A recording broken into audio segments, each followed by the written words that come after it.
Low Payment Club to James 1, and I'll make your first payment. You could be driving.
Sports Update. More roster moves for the Buffalo Bills. Kicker Cade Davis and running back Jarvion Howard let go today.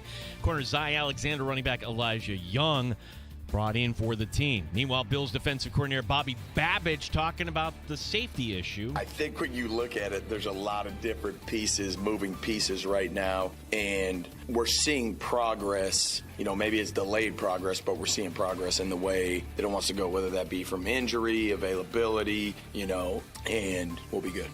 PJ Glasser, host of Send It In on the BetMGM Network, will join us next. Rochester Red Wings take on a new identity tonight. The Rochester Whitehots will be taking on Toledo.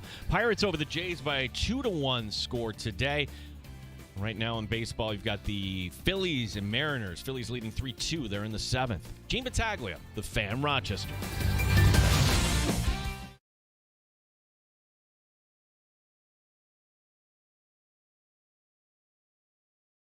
Battaglia on the sports leader, 95.7 FM and AM 950 The Fan, Rochester.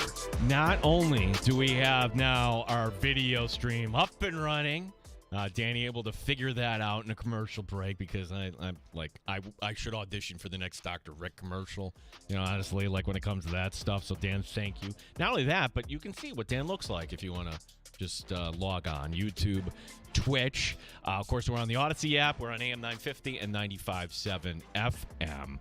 I love talking to fans of other teams, that are, can be good-natured. Everybody wants to have friends that you can kind of, razz a little bit. And since the Bills open up against the Baltimore Ravens in Week 1, PJ Glasser was your heart in your throat when you got the reports that Lamar Jackson left practice early today. PJ, he's going to be fine, buddy.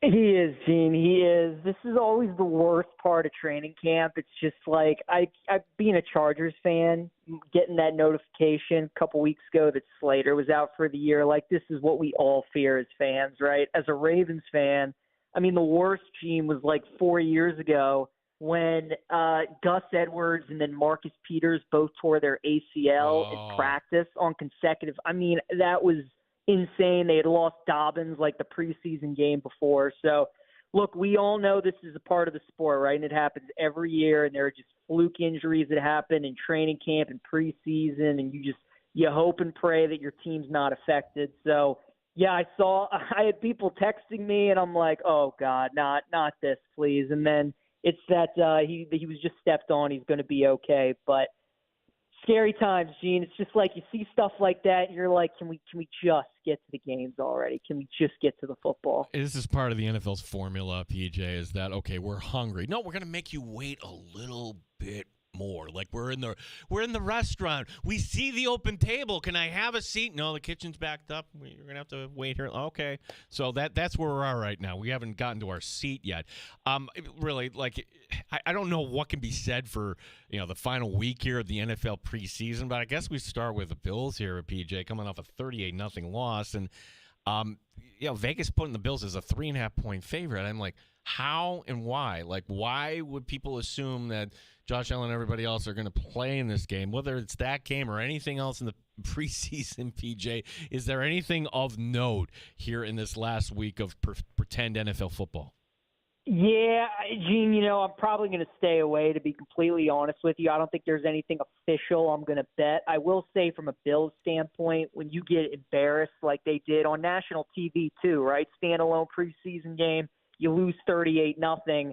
Even though a lot of the guys that didn't play in that game for a majority of it and that won't play against Tampa aren't going to be, part of the starters and the guys that you're going to see a lot this year, they still don't want to be embarrassed, and those are guys still trying to fight to make the 53-man roster, make the practice squad, those kind of things. So, in preseason, I do tend to like backing teams who got embarrassed because, especially in week 3, when starters really aren't going to be playing that much, everybody's just starting to get focused and geared towards week 1. You are looking for the teams that are going to be motivated. And I think those players that were embarrassed from that performance against the Bears, that I'm sure we'll be hearing about it through practice and when they watch film this week, you would think they would respond in a big way. And, Gene, like you said, I mean, the line, right? You lose by 38. Now you open up. You're playing on the road again, and you're 2.5-point favorites. So I think Buffalo is probably the right side in that game, laying the 2.5. Yeah, I'm just hoping for my selfish sake, that the game, in Tampa in August, like, okay, can we just get the weather, get the game in, and we don't have any lightning delays at this point? PJ Glasser, your host of Send It In on the BetMGM network, is our guest. And a little peek behind the curtain. Once we get into the regular college football season, we're just not – there are some games where maybe, PJ, you don't have a feel, but then other juicier matchups. So it's not like we don't talk, whether that's by phone or mainly by text. But this week, we didn't do that because there's only 5 games. I wish there were more week 0. I mean, think of the money-making possibilities for college football if they were to put a few this coming Sunday, but they didn't. But we do get the game over in Ireland, and I'd be remiss if I didn't ask you about Iowa State, Kansas State, 2 teams that are really kind of fringy playoff teams. Do you have a feel on this one? I'm looking at K-State -3. I like K-State, Gene. I'd lay the 3 with them against Iowa State. These games, they usually come down to the wire. They're usually close. This game's probably going to be no different. If people just want to take K-State money line with the thinking that, the Cats might win by a point, might win by 2, I totally understand that. I just think K-State's the better team, to be quite honest with you, Gene. And, this is one of those games where usually the underdog tends to cover.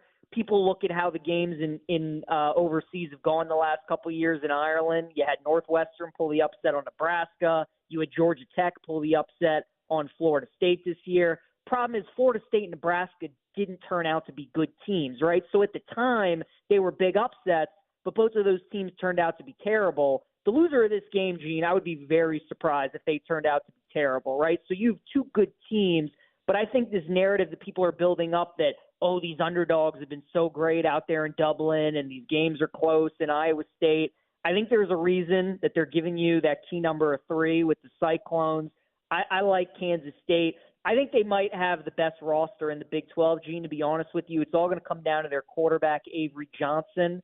But I think for this first game, I trust Chris Kleiman and Kansas State a little bit more. So it's going to be a fun one, but I'll take the Cats -3. Yeah, we got a big line here. Kansas giving up 13 at home to Fresno State. This will be 6:30 on Fox, so most of our audience will be watching Bills preseason football at that time. But you might want to flip over just to kind of get a feel and see a Power 5 team at home in Week 0. I know nothing about Fresno State, so the square me would say there's no way Kansas is going to lose, and it's only 13 points. I'm laying this. PJ, do you have a feel on this game? I do not, Gene. So Kansas State was one of the 3 bets that I made in Week 0. Kansas game I did not touch because Fresno's bringing in a new head coach. They had guy there forever, Jeff Tedford. He coached Derek Carr, Devontae Adams. He was there a long time, kind of turned Fresno into a really good program. I think they're going to be a decent team this year, but in this era of college football, when you have a first-year head coach in a group of 5 league and he's got to bring in all these new players, you just have no idea what to expect. And Kansas, I really like their coach, Lance Leipold.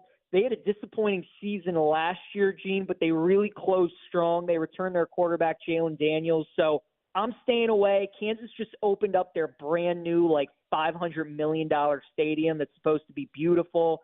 Staying away from that one. The 2 bets that I do like, though, other than Kansas State that I will give you, I like Western Kentucky -10 against Sam Houston State. New head coach Sam Houston State is Phil Longo, who was the OC at North Carolina and Wisconsin. Gene, when you watch as much college football as I do, you start to pick up on the coordinators that you like, and I do not like Phil Longo. I think he stinks. I think he's terrible.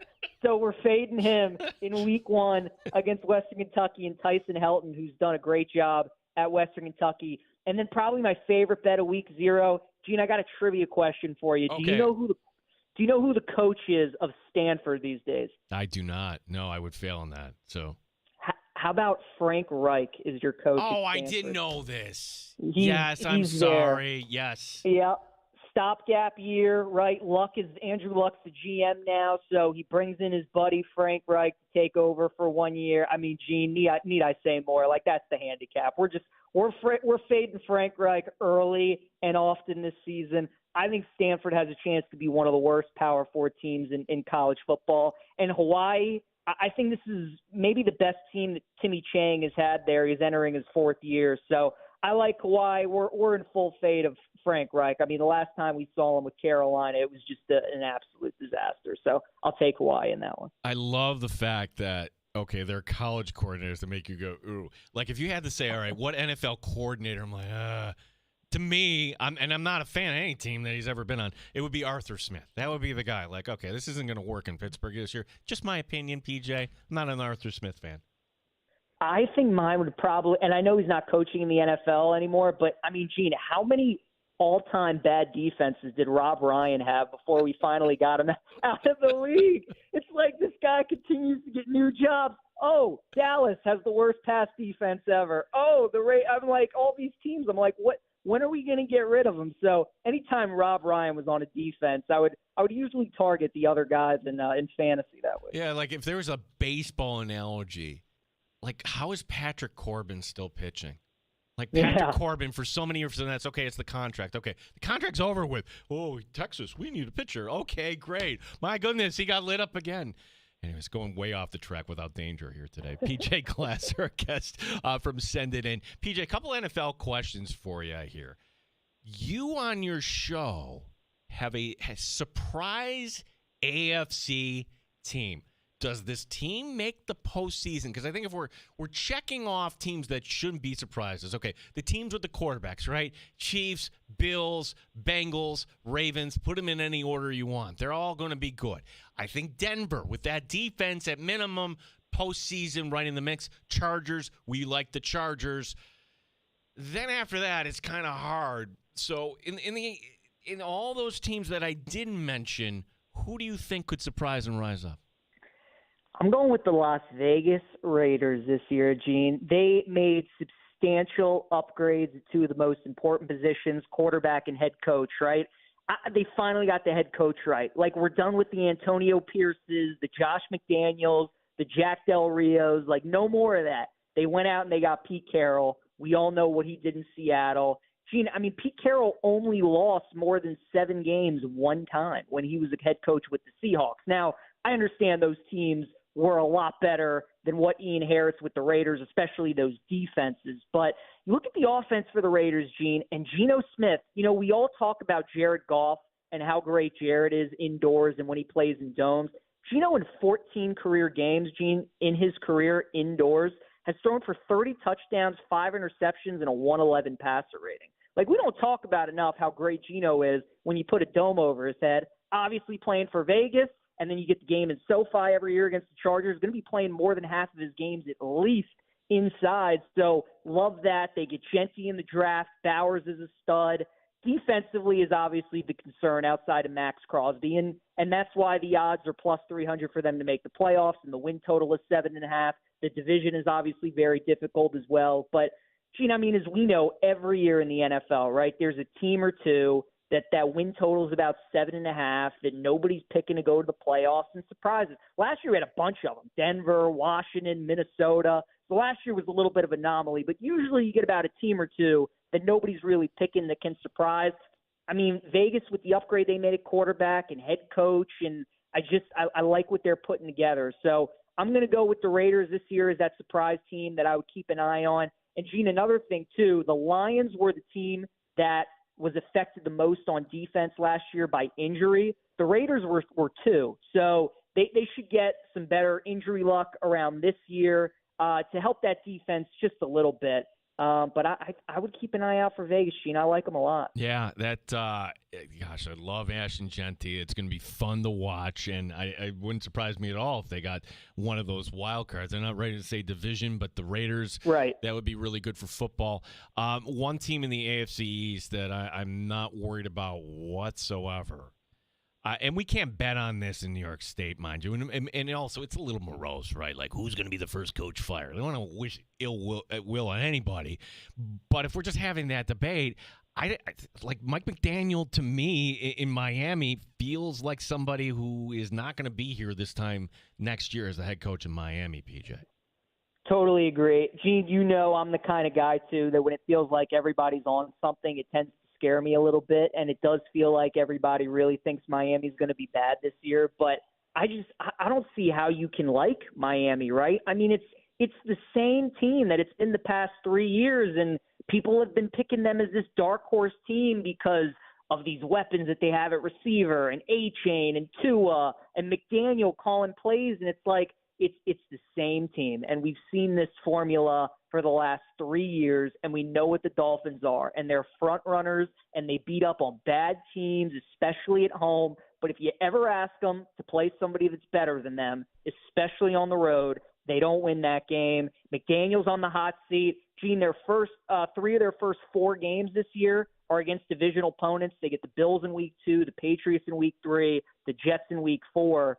I mean, if they lose 2 of those games, or God forbid all 3, I mean, things could unravel fast. Obviously, what we've been hearing out of camp with Tyreek Hill, Tua, that relationship, the defense, it feels like they're just trying to pick guys up off the street to rush the passer. They trade away Jalen Ramsey for Minka, so I think corner, there's definitely a bit of an issue there. I don't like Miami at all. Gene, I went as far to bet them to have the fewest wins in the league at 25-1. Ooh. Now, certainly the Saints are going to be bad. And, you know, the Browns are going to be awful. The Giants will be down there, right? All the teams that will be bad. But at that price, I mean, you're not telling me that you don't see a scenario where the Dolphins start out cold, fire McDaniel, and then things just completely unravel. And as much as I love him, I went to Bama. I love me some Tua, but we always got to fear for his health and his fact that he can play these games. Gene, if he gets hurt, they got Zach Wilson as their backup. I mean, we've seen that experiment before. So if Zach Wilson has to play any games for Miami, it's more reason to fade him. So, look, that price of 25-1, I mean, a lot has to go wrong, but to me, the Dolphins have big blow-up potential. Yeah, that went last year when you went through that stretch, or 2 years, whenever you didn't have Tua and they couldn't win games, I'm like, this guy is not a good head coach. I just for fun here. Because if that goes that way and say, hey, you're going to cash in on that 25-1 bet, that's an attractive job.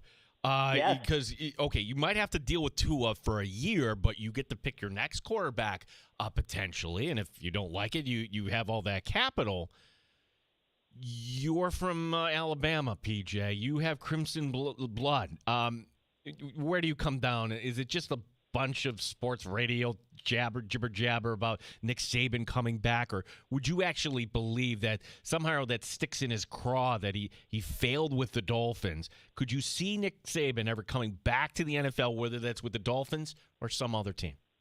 No, I couldn't. I think he likes the control too much, and I think that's a big reason he left college when he did, because obviously with NIL taking over and the players now having all this power that they can just opt out after a year. And if they're not getting the money that they want, and that's why you're seeing a lot of these, legendary coaches, right? College football, college basketball, all leave. I mean, this NIL era, they're just not big fans. They love the control. They love being the coach, the GM, the owner in a sense. They love having power over everything. So I think not having that, going to an NFL team, and certainly at this age in his career, does Saban miss it? Absolutely. Would he go back to the NFL, though? I couldn't see it.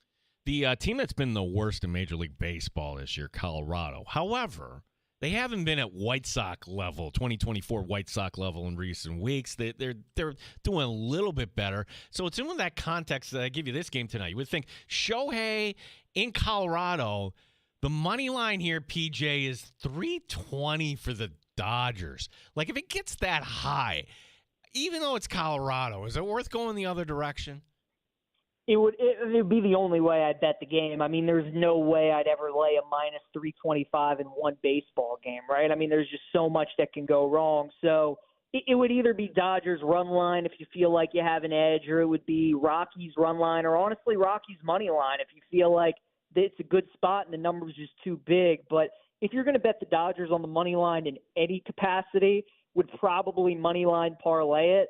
But yeah, Gene, like laying, minus 325 with the Dodgers in a one-off baseball game, like that's just something I will never, ever do. I hardly bet any games with the Rockies, to be honest with you, Gene, because so many of their games are priced like this, where they're just such big dogs. It's really hard to bet them. And obviously odds makers make it that way. They know the Rockies are terrible. They know people want to fade them. So they make the money line prices what they are, like tonight in the Dodger game. So people like me, people like you look at it and you're like, yeah, I'm not laying minus 325. If I could predict one baseball headline, say like around 11 o'clock tonight, it would be like, well, the Yankees, 9 home runs yesterday. They could have used some of them. Drew Rasmussen is really good for the Rays. So the Rays at minus 125. What are your thoughts on that matchup? And is there a game or two that or a play in baseball that you like here tonight, PJ?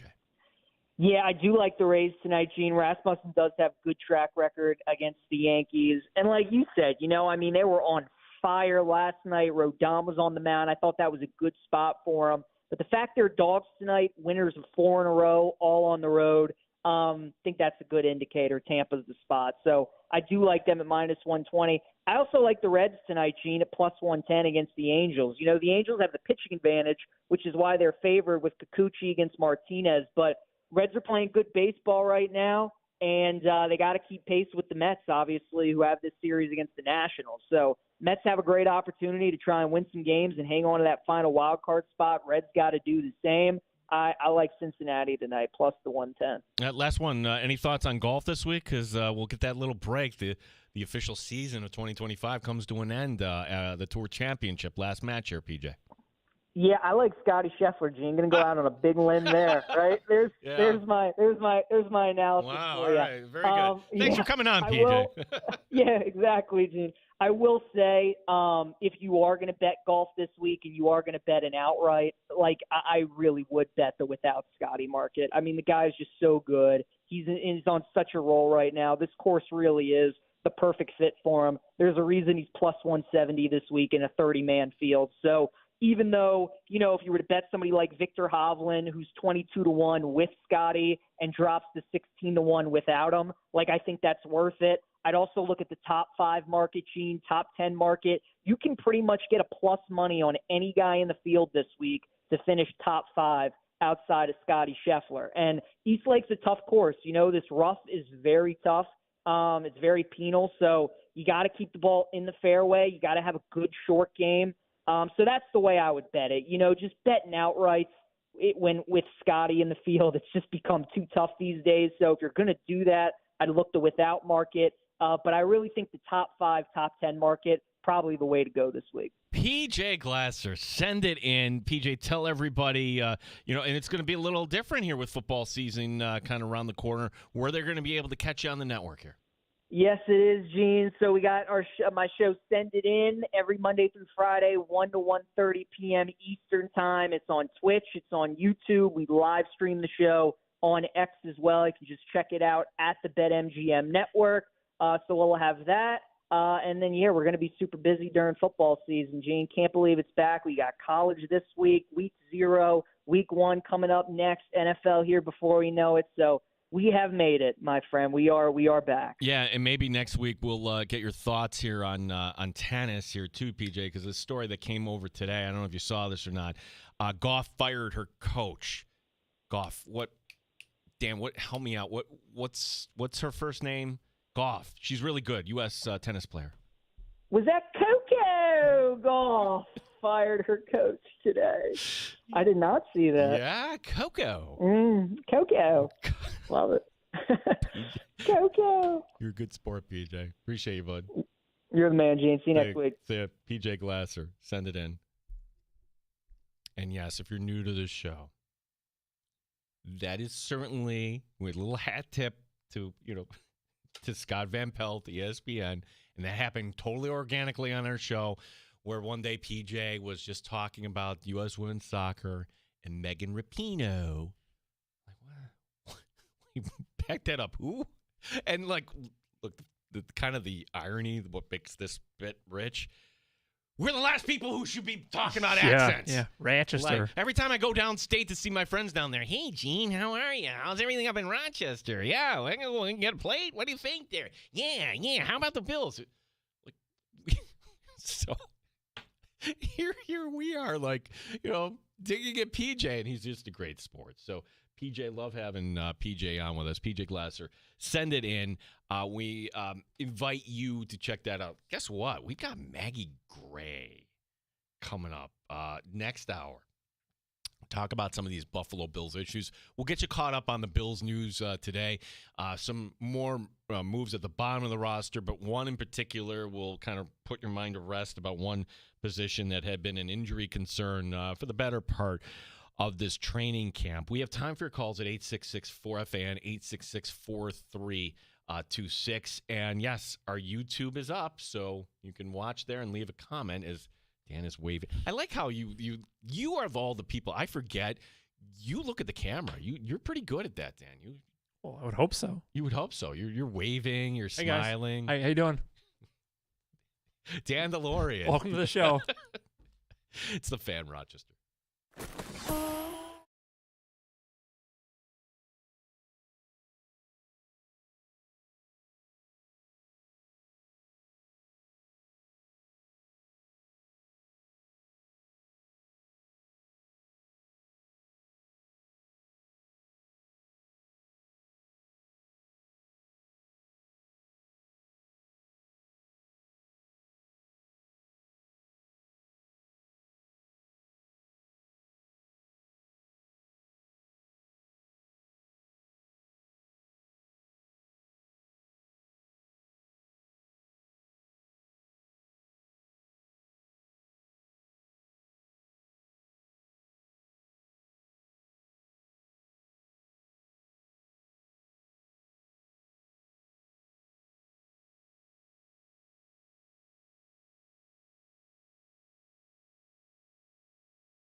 Fan Rochester, the sports leader, 95.7 FM and AM 950, The Fan Rochester. WROC AM, WBEE HD2, and W239BF Rochester. The sports leader, 95.7 FM and AM 950, The Fan Rochester. An Odyssey sports station. The Fan Rochester Sports Update. More roster moves for the Bills today. Signed that Tyler Bass is fine. Kay Davis was released, the other kicker. Running back Jarvion Howard lasted 1 day in Buffalo, waived injured. The Bills filling 3 roster spots today. Corner Zy Alexander, running back Elijah Young, and bringing back offensive lineman Rush Reimer. Joe Brady on the numbers of the wide receiver position. I love where our wideouts are right now. I know we've had some injuries, but I like where we're at. I feel good about 1 through 8, of being able to contribute for us. I have no questions with our wideouts going into the season. Maggie Gray from Maggie and Perloff will join us at the bottom of this hour. Wings tonight playing as the Whitehots. They will take on Toledo. Pirates over the Jays by a 2-1 score. Phillies are beating up on Seattle 9-2. They're in the 8th. Gene Battaglia, The Fan Rochester. It's time to start the show and talk about the sports we saw. Inside jokes and takes from Danger and Battaglia. Bills and the Sabres and the Ambers. Who gave a microphone to these jerks? Welcome to the sports bar, that's where you are. Welcome to the sports bar, that's where you are.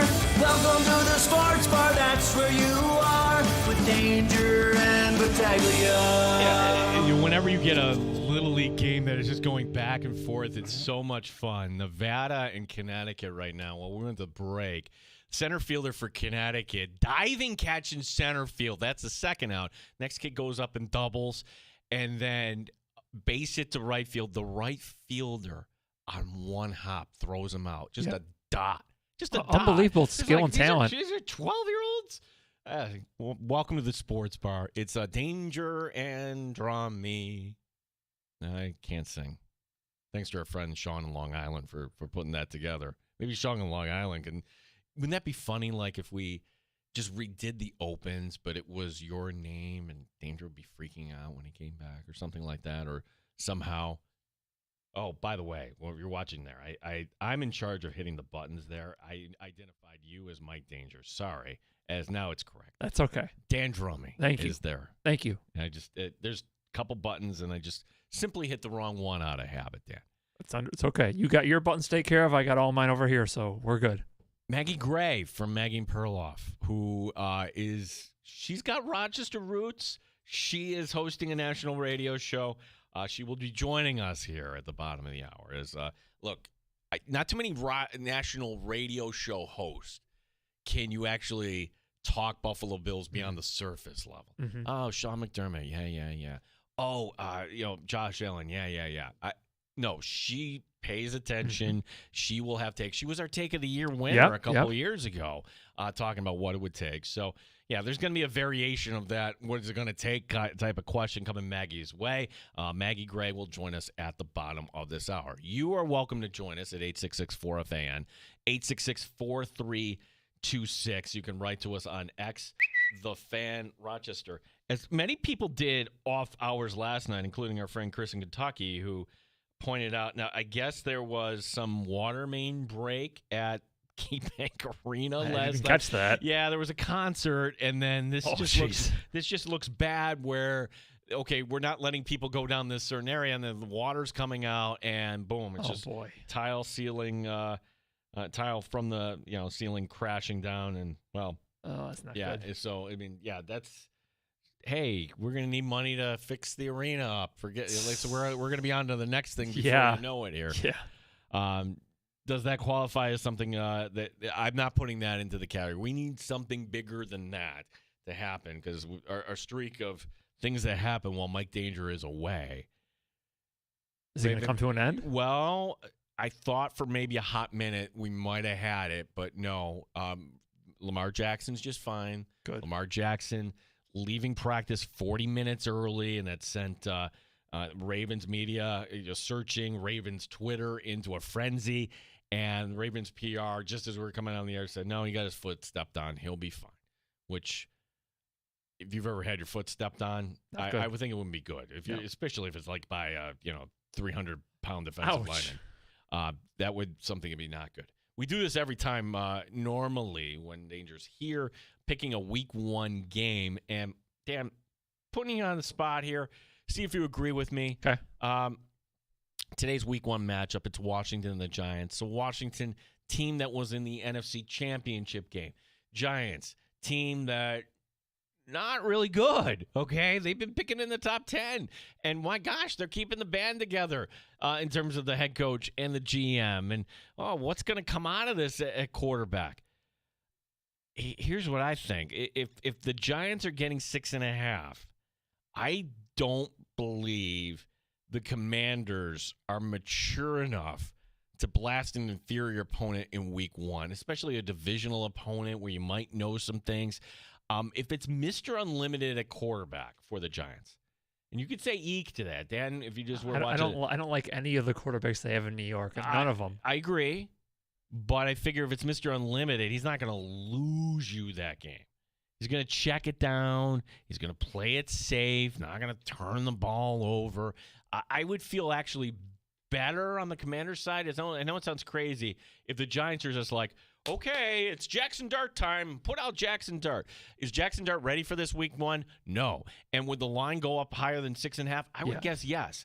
I think that Mr. Unlimited would just be playing it safe, not turn it over. Here's what I'm gonna thread the needle on this. I like the Commanders to win, not the cover, so I would take the Giants with the points. You, by your facial expressions, Dan DeLorean, are ready to put me on blast? I think that the Commanders win by at least 2 touchdowns. I know it's week 1, divisional opponent. You don't know what to expect, but I think eventually Russ makes a mistake if he's the guy, or say something happens and they got to bring in Jameis or whoever. I just think eventually Washington has the horses to eventually pull away and win by more than a touchdown. It's interesting because I think in this scenario, or in this analogy, I'm Maggie and you're Perloff. You're just coming in and just going to debate me on everything. Now, I'm basing my evidence off of what I saw last year. I could be totally wrong, and the Giants could pull off the upset and win by 10 points, but it's week 1. You just never know. So for the sake of this, when we review everything when we come back after week 1 Monday, see how close we were in terms of the slow rollout of picks, I'm going to make sure that you're noted there. Understood. For Washington. Understood. Washington to cover on this. Notes from practice today. We mentioned it in the update that, all right, so we're going to have Tyler Bass kicking. You also had Curtis Samuel out there doing a little bit more work, so maybe Curtis Samuel is trending in the direction of, ready to, go and actually perform. And, look, that's another storyline, too. Like, Curtis Samuel, I could be dead wrong on this.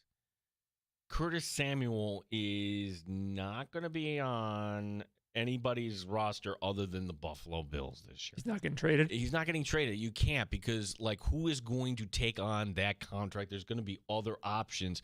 And for that reason, the Bills won't cut him because, it's going to cost you more to keep him off the roster than to keep him on. So with all that being said, that is, all right, if you're going to have to stash him, what do you do? Chris Brown today talking about the Bills potentially keeping 6 wide receivers. I think Coach McDermott, when he addressed the media yesterday, all but ensured there are going to be 6 receivers on the roster, at least 6. And that has been the case for the vast majority of the years of the McDermott regime. 5 last year was the only time they went that low. I think 6 is a good bet going forward, just based on past history, number one, and some of the dual threat ability of some of the players, like a Laviska Shenault, for example, who offers you a lot on special teams. Brian reading that different. I don't think, McDermott said 6. He said 4 or 5. He was just playing numbers. He was, was that the quote that gave us truth window? Yeah, we have the whole cut if you want me to play. Okay, play this. I don't think, okay, let's go back to yesterday because I don't think McDermott here is saying 6 wide receivers. I think we got a pretty good feel for, 1, 2, 3, but who's 4, 5, 6, 4, 5, 6, 7, who's 4, 5, 6, who's 4 and 5, is it 5 and 4 or 4 and 5, you know what I mean? So right. It's, once you get kind of after that third group, that third person there, it's trying to figure out who the rest of them are and how they can help us not only on offense, but on special teams, and how we can ensure if we have someone not going to go down, that we have the right person, profile, size, speed, whatever it is, to make sure we don't, drop too far with that next spot. So always trying to figure out the puzzle of the roster this time of year and the numbers and how it's going to affect special teams and vice versa. Sean, how do you juggle a guy like Tyrell Shavers, who's been available, who's been showing you stuff, with someone like Curtis, who's been on the mend, and we haven't, even though his history as a player, this training camp and preseason, he hasn't been available. How do you juggle those evaluations? That's real. You try and look at everything through the truth window and say, this is what we know, this is who this player is and what they've shown us this year. You try and also look back at the history a little bit too and say, what has the history said to us and how has that spoken to us? And so you try and put it all together. It's not easy to do, and it's never always the same from one case to another, but you try and say, what do we know right now, right, from this camp? And because sometimes that's all you can evaluate, especially when someone hasn't taken a lot of reps, whether it's Curtis or some of the other guys that have just not been able to rep to camp to this point. What is a truth window?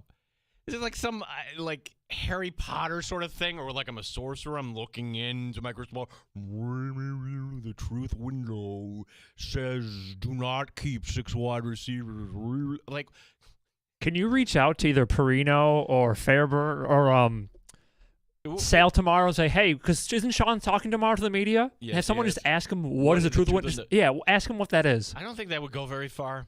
What is the truth window? Yeah, what were you referring to on Tuesday when you mentioned it? What is the truth window, Sean? Can you elaborate?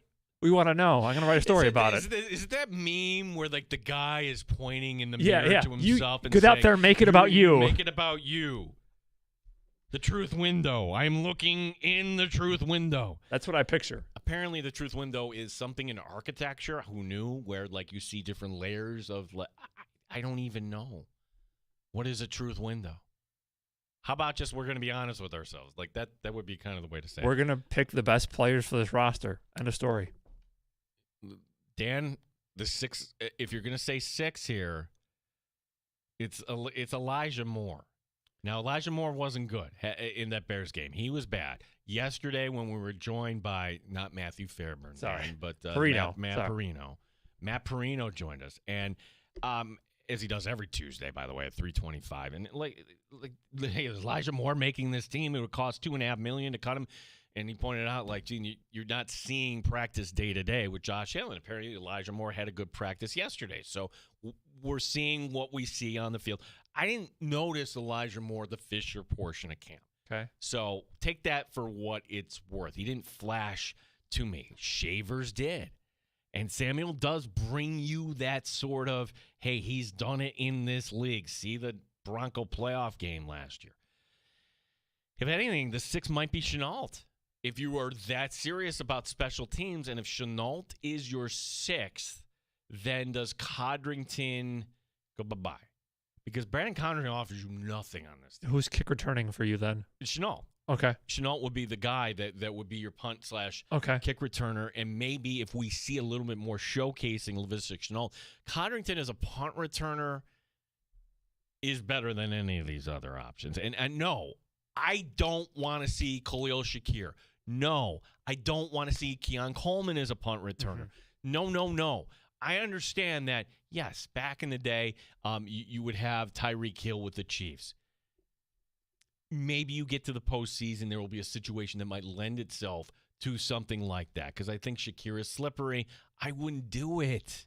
They got 17 weeks. We don't want to be taking those chances at this point. What about a guy like KJ Hamler? Good question. You know KJ Hamler is the guy they featured on Hard Knocks. Yep, they did. Only they go, are we going? We've got 2 more episodes of Hard Knocks. So we'll have this week where we, conclude with the Buccaneers, and then we go to the end. I think that probably he doesn't make the team just because I just feel there's stronger players in front of him who can fill his role, if I'm guessing. 866-4FAN, 866-4326. Brad in Rochester joining us. What's up, Brad? Hey, what if we pull off a deal trading Samuel, trading Moore, picking up Davis, and having Chenault as our sixth? I would be nervous with Davis not going through anything. The only way I would sign on for Gabe Davis. Well, he would be our wide receiver 5, because then you'd have the big three: Shavers, Davis, and Chenault as a special team guy.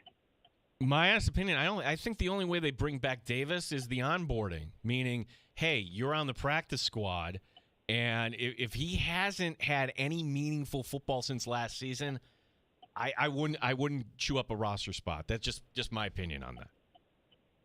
All right. Yeah, thanks, Brad. I always appreciate Brad's call, but the Gabe Davis thing, and we'll ask Maggie Gray this. Sense of loyalty, right? The guy had 4 touchdowns in the AFC Championship game. You know he can do this. So what happened? What happened was this. The Bills were over the barrel when it came to the cap. Mm-hmm. Gabe Davis got a boatload of money from Jacksonville. Does anybody fault Gabe Davis for taking the money? The answer should be no. Like we talk about Tremaine Edmonds, we don't forget like Gabe Davis did that, and it didn't go well in Jacksonville. And we don't follow Jaguar football, but my gosh, Doug Peterson, that was a mess last year. New head coach comes in. He's not healthy also right now. We should point that out. I don't know what is going on, but that is an issue. And why he hasn't signed with the Saints or the Giants or the Steelers twice. He left Pittsburgh yesterday without a contract. So now he's coming up to Buffalo. And would he be willing? It'd be very humbling after being at this stature now to start almost all over again where you really don't have a roster. So, you know what? Sorry if I'm going to sound crass. It's better than sitting on your ass at home, being in a practice squad and working your way back. And Brad, to answer your question, I think if they did, like at some point he would get called up and maybe there is an injury. And my gosh, you have Gabe Davis waiting in the wings. I would be stunned if the Bills were able to find a sucker to take the Curtis Samuel contract. You would need a sucker. In Dangerous Theory, and when he comes back, I'm sure, like, to put words in his mouth, but I can't even do Dangerous impression. You know, Gene, I would think that, I'm doing my Mike Danger impression, I would think that absolutely you would showcase Curtis Samuel in the Buccaneers like they did against Sammy Watkins. Is this anywhere close to a Mike Danger impression? I don't think so. I don't think so. It was really bad. Really bad. That's okay. I can't impression's not my thing. Brad, thanks for the call. 866-4FAN, 866-4326. We do have Maggie Gray coming up here in just a little bit as our semi-annual visit with Maggie, and I realized, boy, we were kind of overdue for this, and she's always gracious with her time. We got this baseball story we can get to just real briefly here. There's a report that the TV rights / streaming rights, they've been decided. This isn't official, but this is a Yahoo reporter saying this is close to being a done deal. Apple on Friday nights, Dan, out. Okay. Friday nights and Sunday night baseball. That's going to be a package that goes over to NBC Peacock. So NBC, my gosh, they're now becoming the sports destination, like Sunday nights, year-round. You will have the NFL. Mm-hmm. You will have the NBA. And then you will have baseball. And I think the way they'll do it is baseball on NBC, but when we have the NBA postseason, the baseball will be on Peacock. And once we get to the NFL, those will be on Peacock too. By the way, NBC would also get the wild card round. ESPN's not a loser in all this because ESPN would be purchasing MLB.TV. So the streaming rights would go over to Disney. Okay. They're going to go in that direction. And the Home Run Derby ends up on Netflix. It would take a little recalibrating. Yeah, it takes some time getting used to. And then, like, Turner still keeps their portion of the postseason, and Fox is still the big player when it comes to the World Series. Yeah, makes sense. And they would get the All-Star game, ultimately. Maggie Gray from Maggie and Perloff coming up. So excited to talk to her. My name is Gene Battaglia, along with Dan Drummy today here on the Fan Rochester.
update. Some more bottom of the roster moves of the Buffalo Bills today. Cade Davis released, so all indications it's going to be Tyler Bass, a kicker for Buffalo, coming up on Saturday. Running back Jarvion Howard lasted 1 day in Buffalo, waived injured. Bills signing a corner named Zaire Alexander, running back Elijah Young, and coming back to the team is offensive lineman Rush Reimer. Bills defensive coordinator Bobby Babich on those safeties. I think when you look at it, there's a lot of different pieces, moving pieces right now, and we're seeing progress. Maybe it's delayed progress, but we're seeing progress in the way that it wants to go, whether that be from injury, availability, and we'll be good. Maggie Gray, Maggie and Perloff joining us next here in the Sports Bar. Wings tonight taking on Toledo. Pirates over the Jays today, 2-1. Gene Battaglin, the sports leader, the Fan, Rochester. They've raised the bar on Rochester Sports Talk. You're in the Sports Bar with Danger and Battaglia on the Sports Leader, 95.7 FM and AM 950 The Fan, Rochester. I'm so happy we have a relationship with Maggie Gray, who you hear weekday mornings, Maggie and Perloff here on the Infinity Sports Network. Maggie joining us on the show, and not only is she a national radio show host, she is a card-carrying member of Bills Mafia. Maggie, thanks for your time today, and always appreciate your time. And let's just start here. You're kind of getting a peek behind the curtain, as we all are. What's your review of Hard Knocks here so far? Oh, my gosh, Gene. Well, first, also, don't forget, I'm also like an adopted daughter of Rochester, New York, because I married a guy from Rochester, born and raised. And so watching St. John Fisher College, I turned to him at one point, I go, hey, look, it's your hometown. He's like, East Avenue. I could tell my husband was so proud. But, I've had a complicated kind of relationship with Hard Knocks, if I can be quite honest with you guys, with you. First of all, I appreciate, not that I've appreciated Josh Allen since the moment he turned into Josh Allen. And we realized as a fan base what we've been longing for the 20 years when the Bills wandered in the desert with terrible quarterbacks while Tom Brady was just kicking our butts every single season.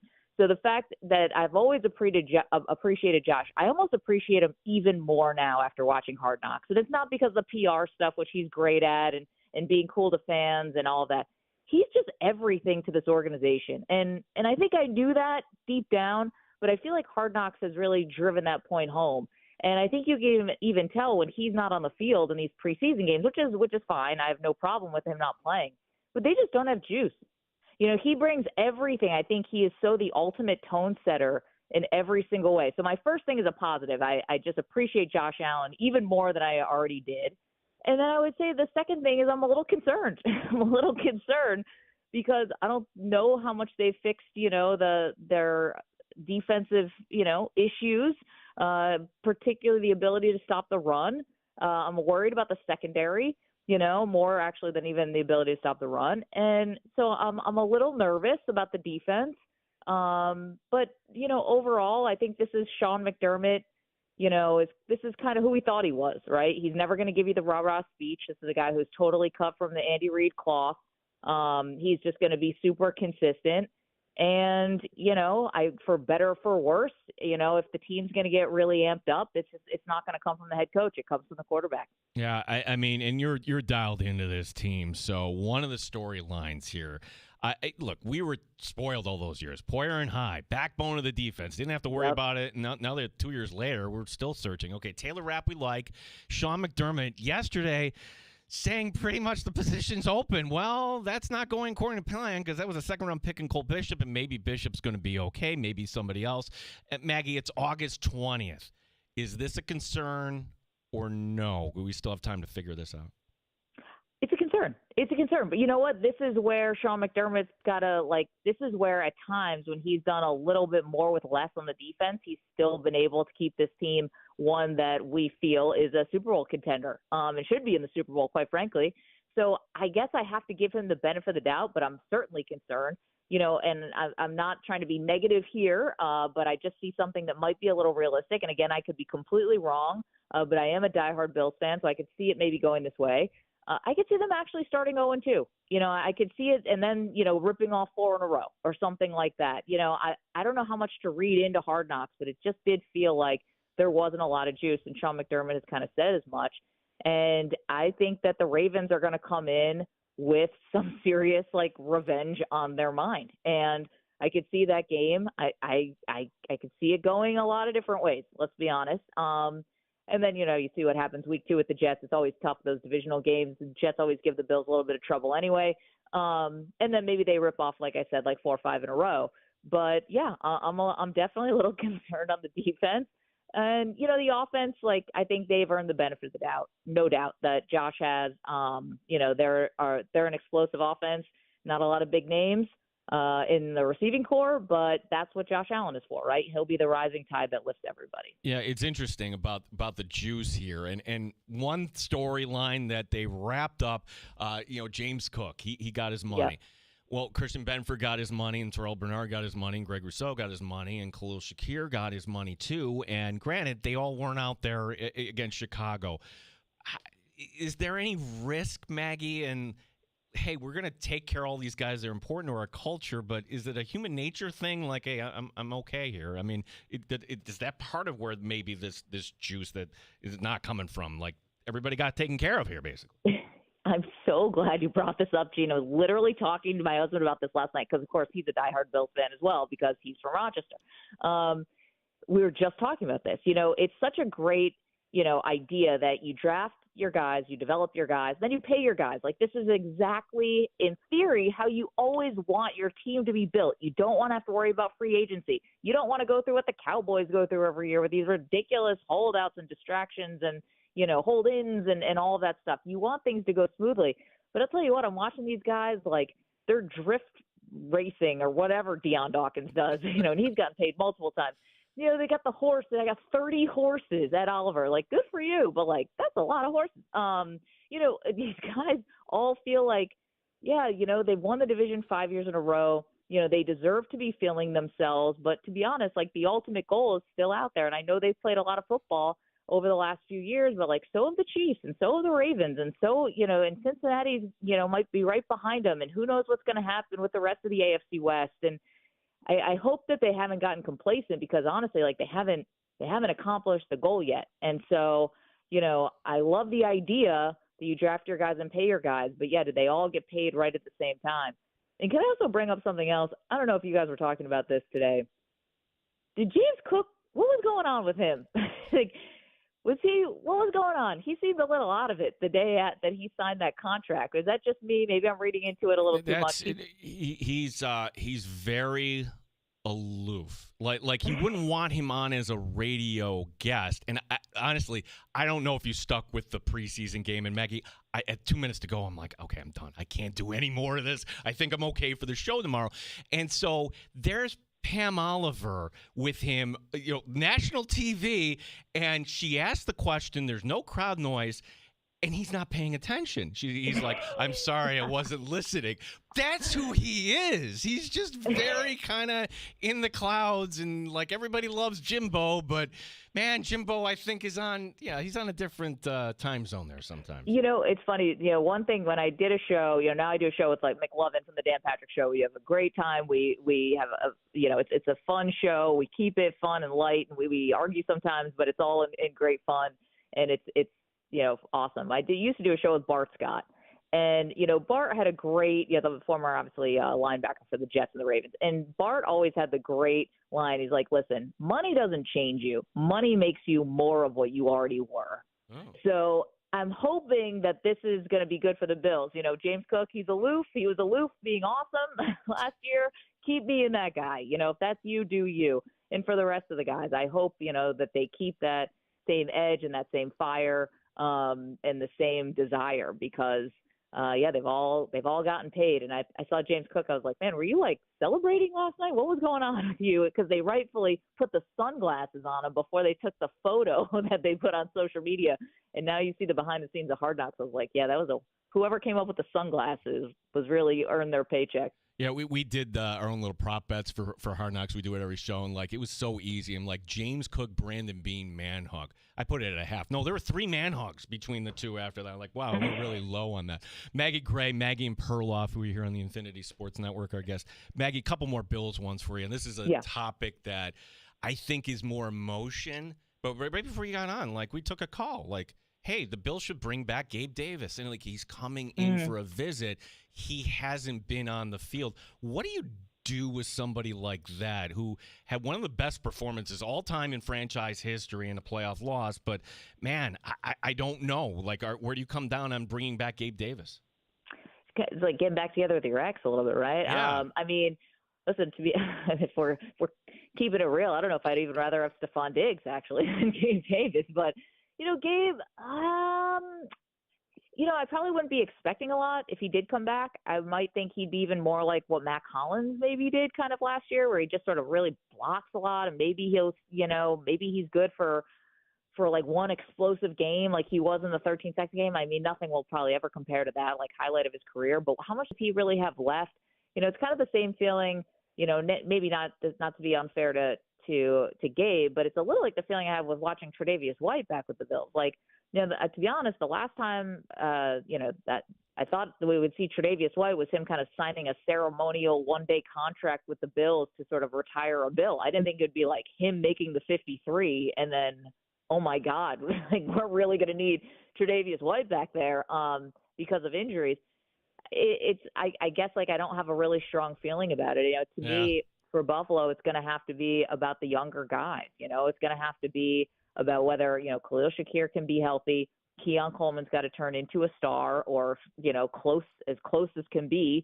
And then we got to see if the tight ends can still, produce. What's going on with Dalton Kincaid? I heard that he maybe was slow to get up to practice today, watching from Bill's Twitter.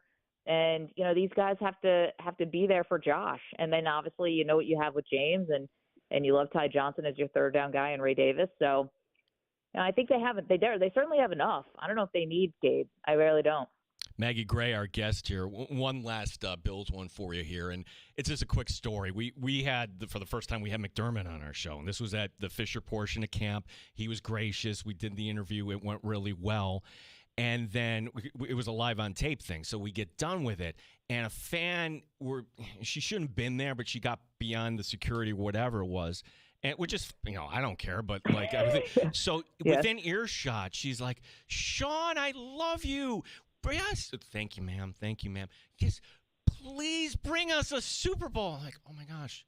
This poor guy, like, can you leave him alone? Like, that is so but he must hear this all the time. So, Maggie, it's with that, like, we ask you a variation of this question every single year, and it's the question we always are wondering.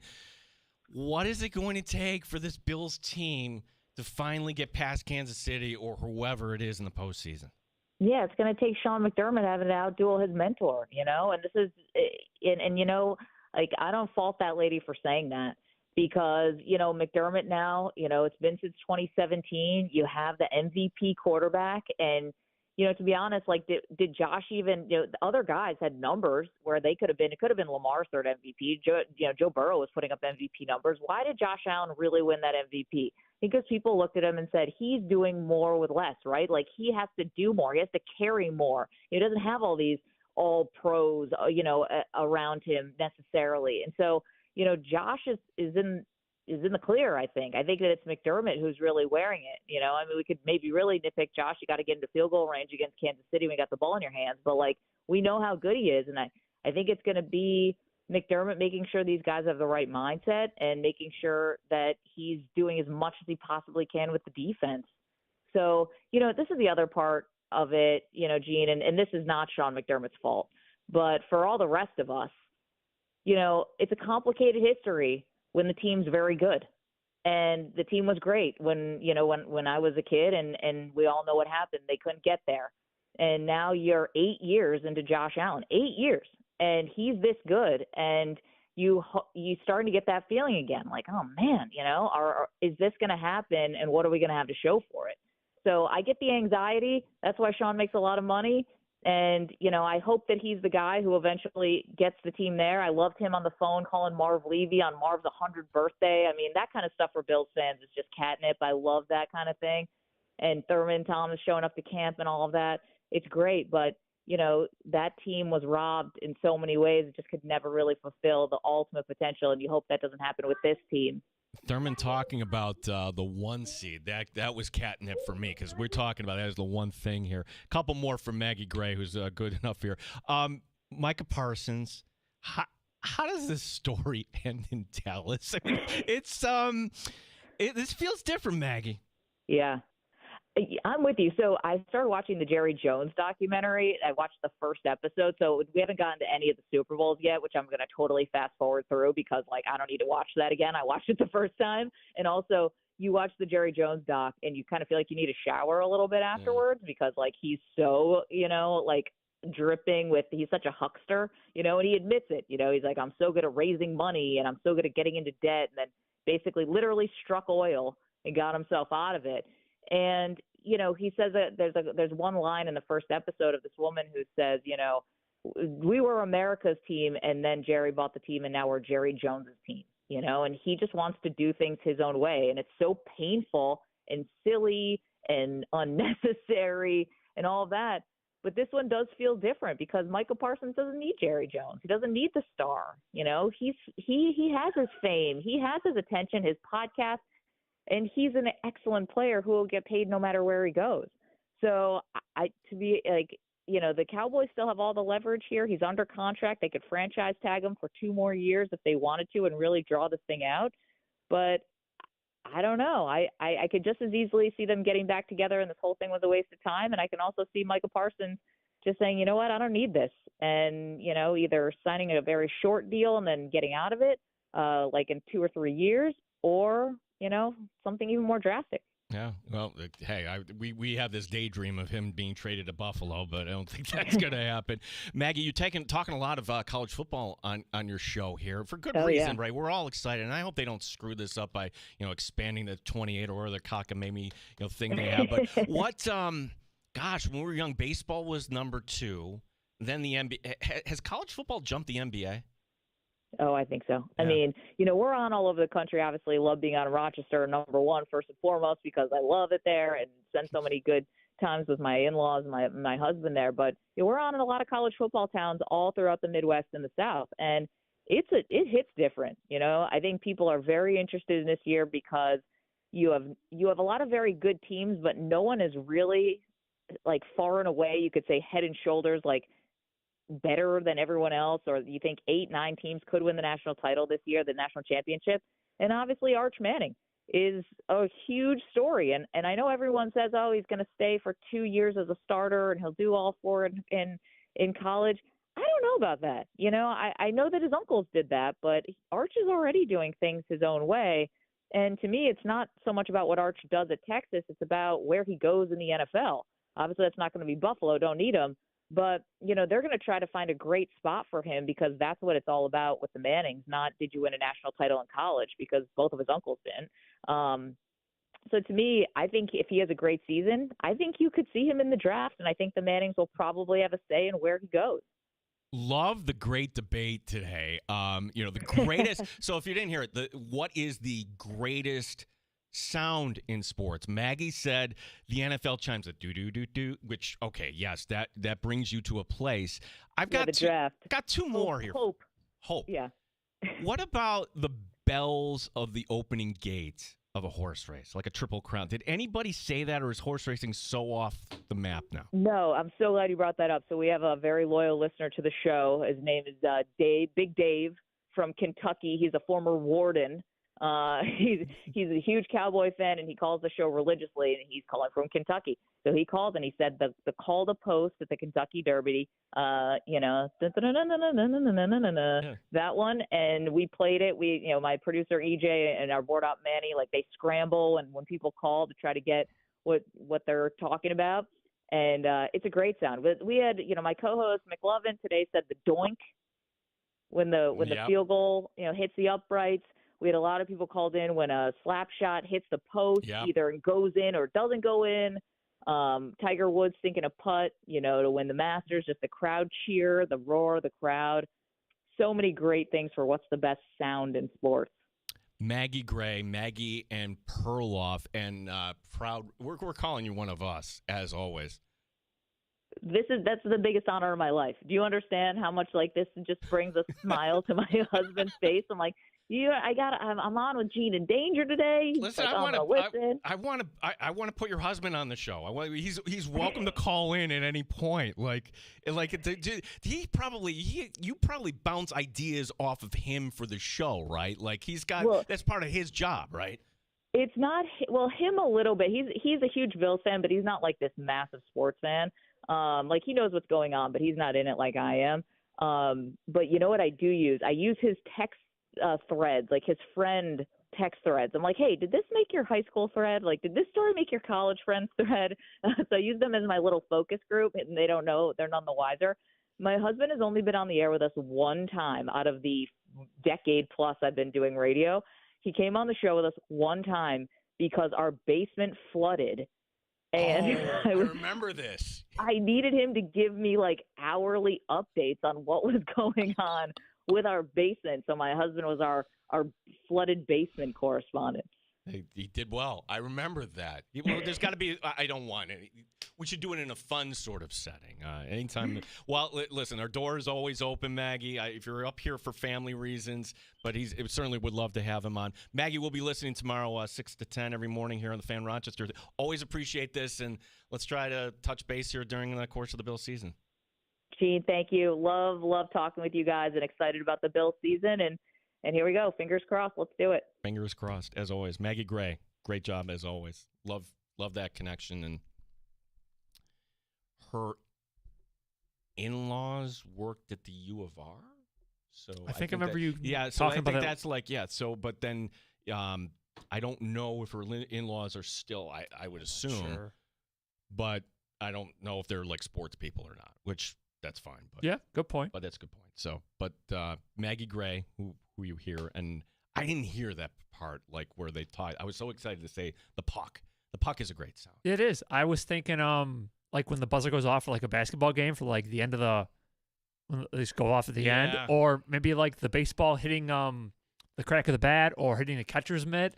Well, when you hear a home run, and you like, oh, you if you watch enough baseball and you hear the crack of the bat, you may be looking away, like you'll look up, like, whoa, okay, that's something that just kind of happened there. So, yeah, I would go with those two. I'm trying to think of other I'm going to tell you like the worst sound I ever heard,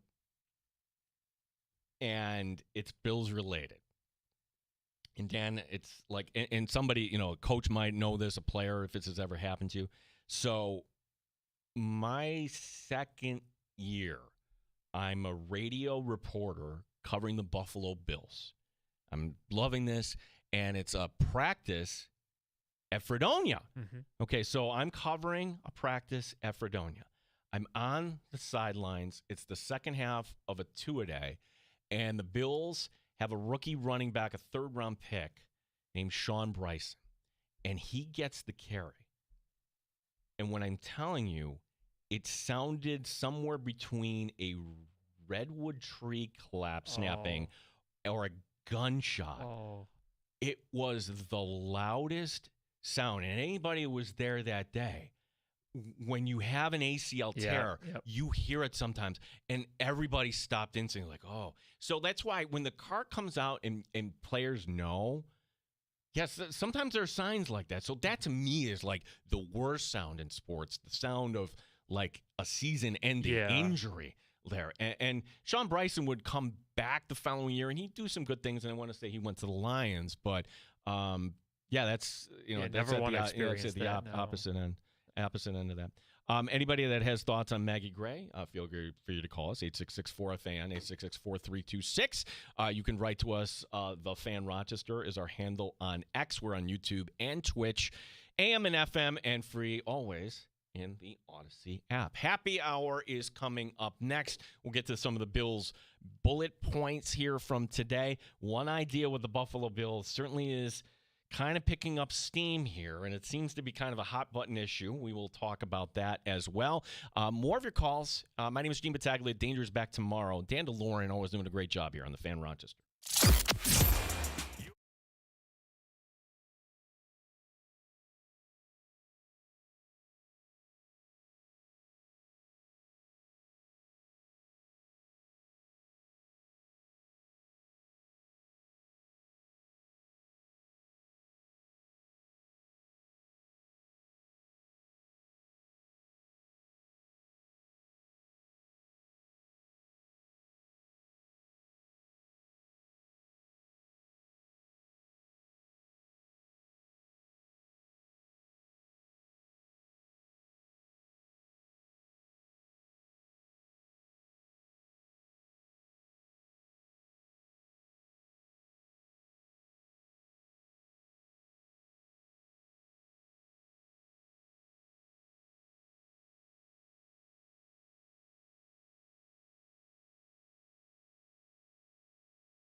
Rochester, the sports leader, 95.7 FM and AM 950, The Fan, Rochester.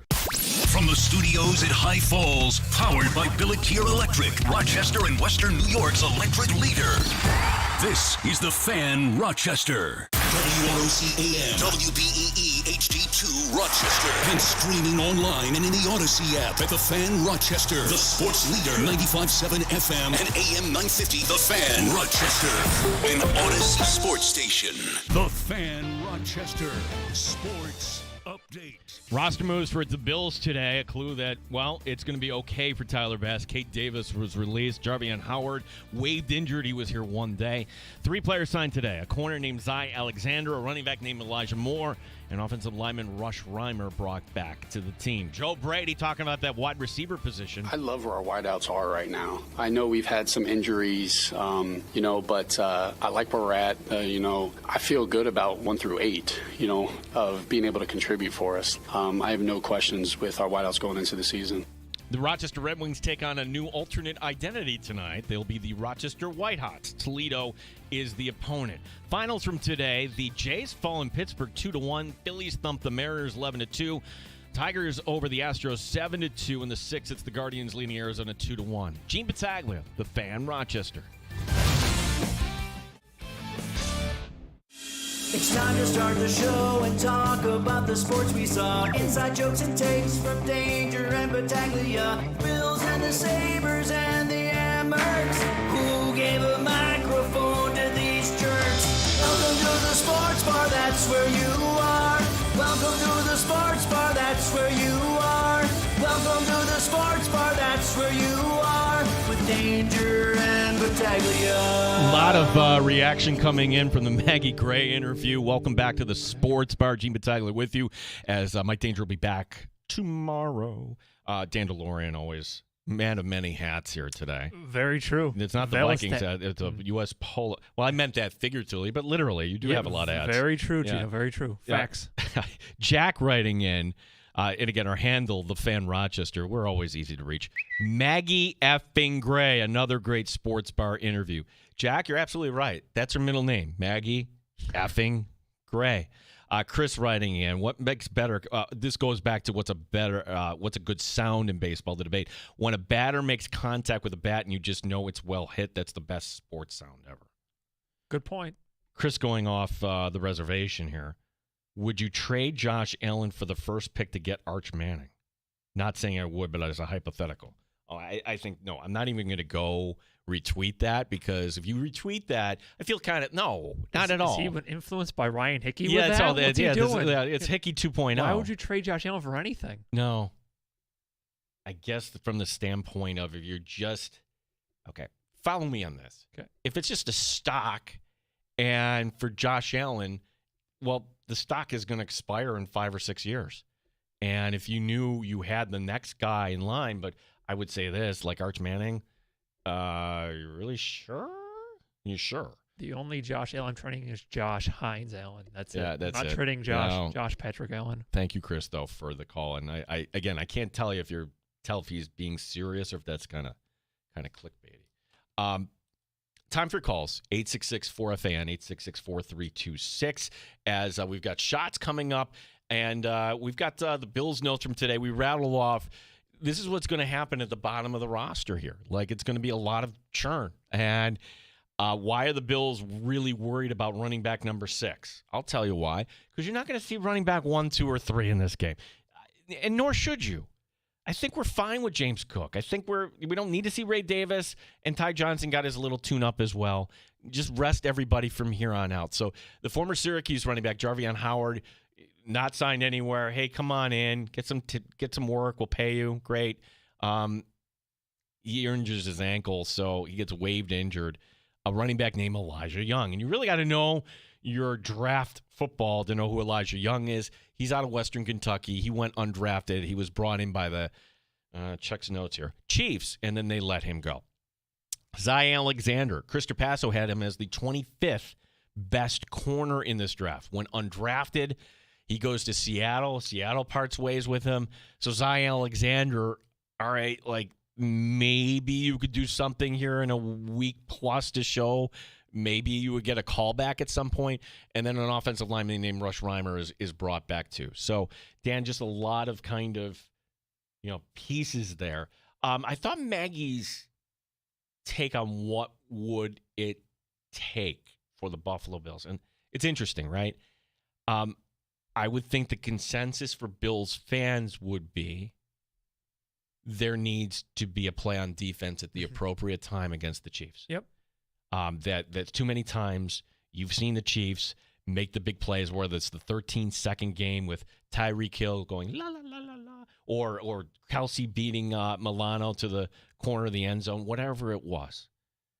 To last year, where Xavier Worthy and you didn't have corners, we would say, okay, upgrade the defensive personnel. Maggie's pointing out the obvious. That Sean McDermott needs to get over on Andy Reid. Mm-hmm. Sean McDermott needs to get over on his mentor. If you want to be really cruel, on Daddy. I mean, to this point, like, for Sean, and all the Bills can do, and I agree with this, is just be consistent. You heard Brandon Beane just saying, we're going to knock on the door, we're going to keep kicking, and one day it's going to come down. And that's fine. We have other countless examples of Peyton Manning and John Elway. And when it finally happens, it's glorious. But this whole season feels like it's just going to be one lead up. Here we are again. Because for anybody that didn't live through the Super Bowl era, and you didn't, Dan. Okay, so you... What were the years again, Gino?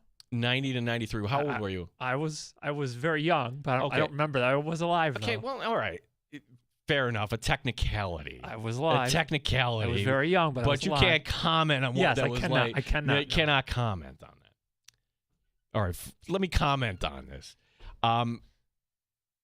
First loss was, the second loss, and then when you got to the game, it was that anxiety of, here we are again. And then the fourth time, here we are again.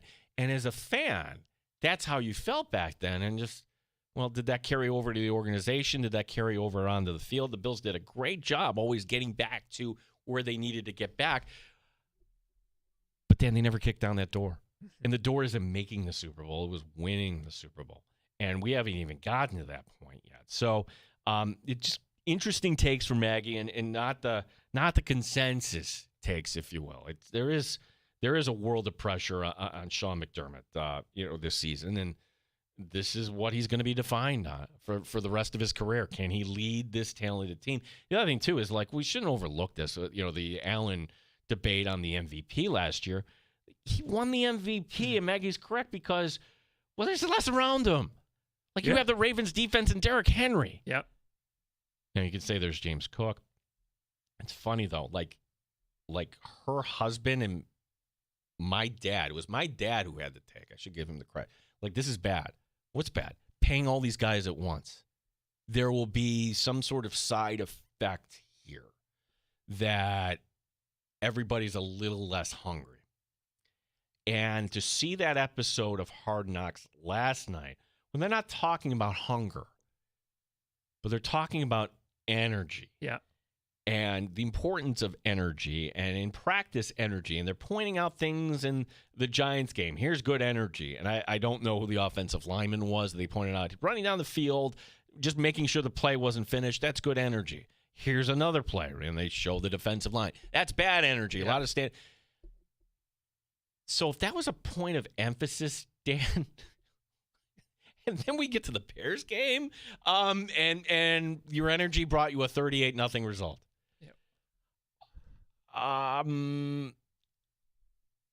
Jaw-dropping take. If I'm going to bullet point everything through danger, we can't overlook that Maggie predicting an 0-2 start for Buffalo. I didn't. 0-2. Now, I was saving this, and things can change.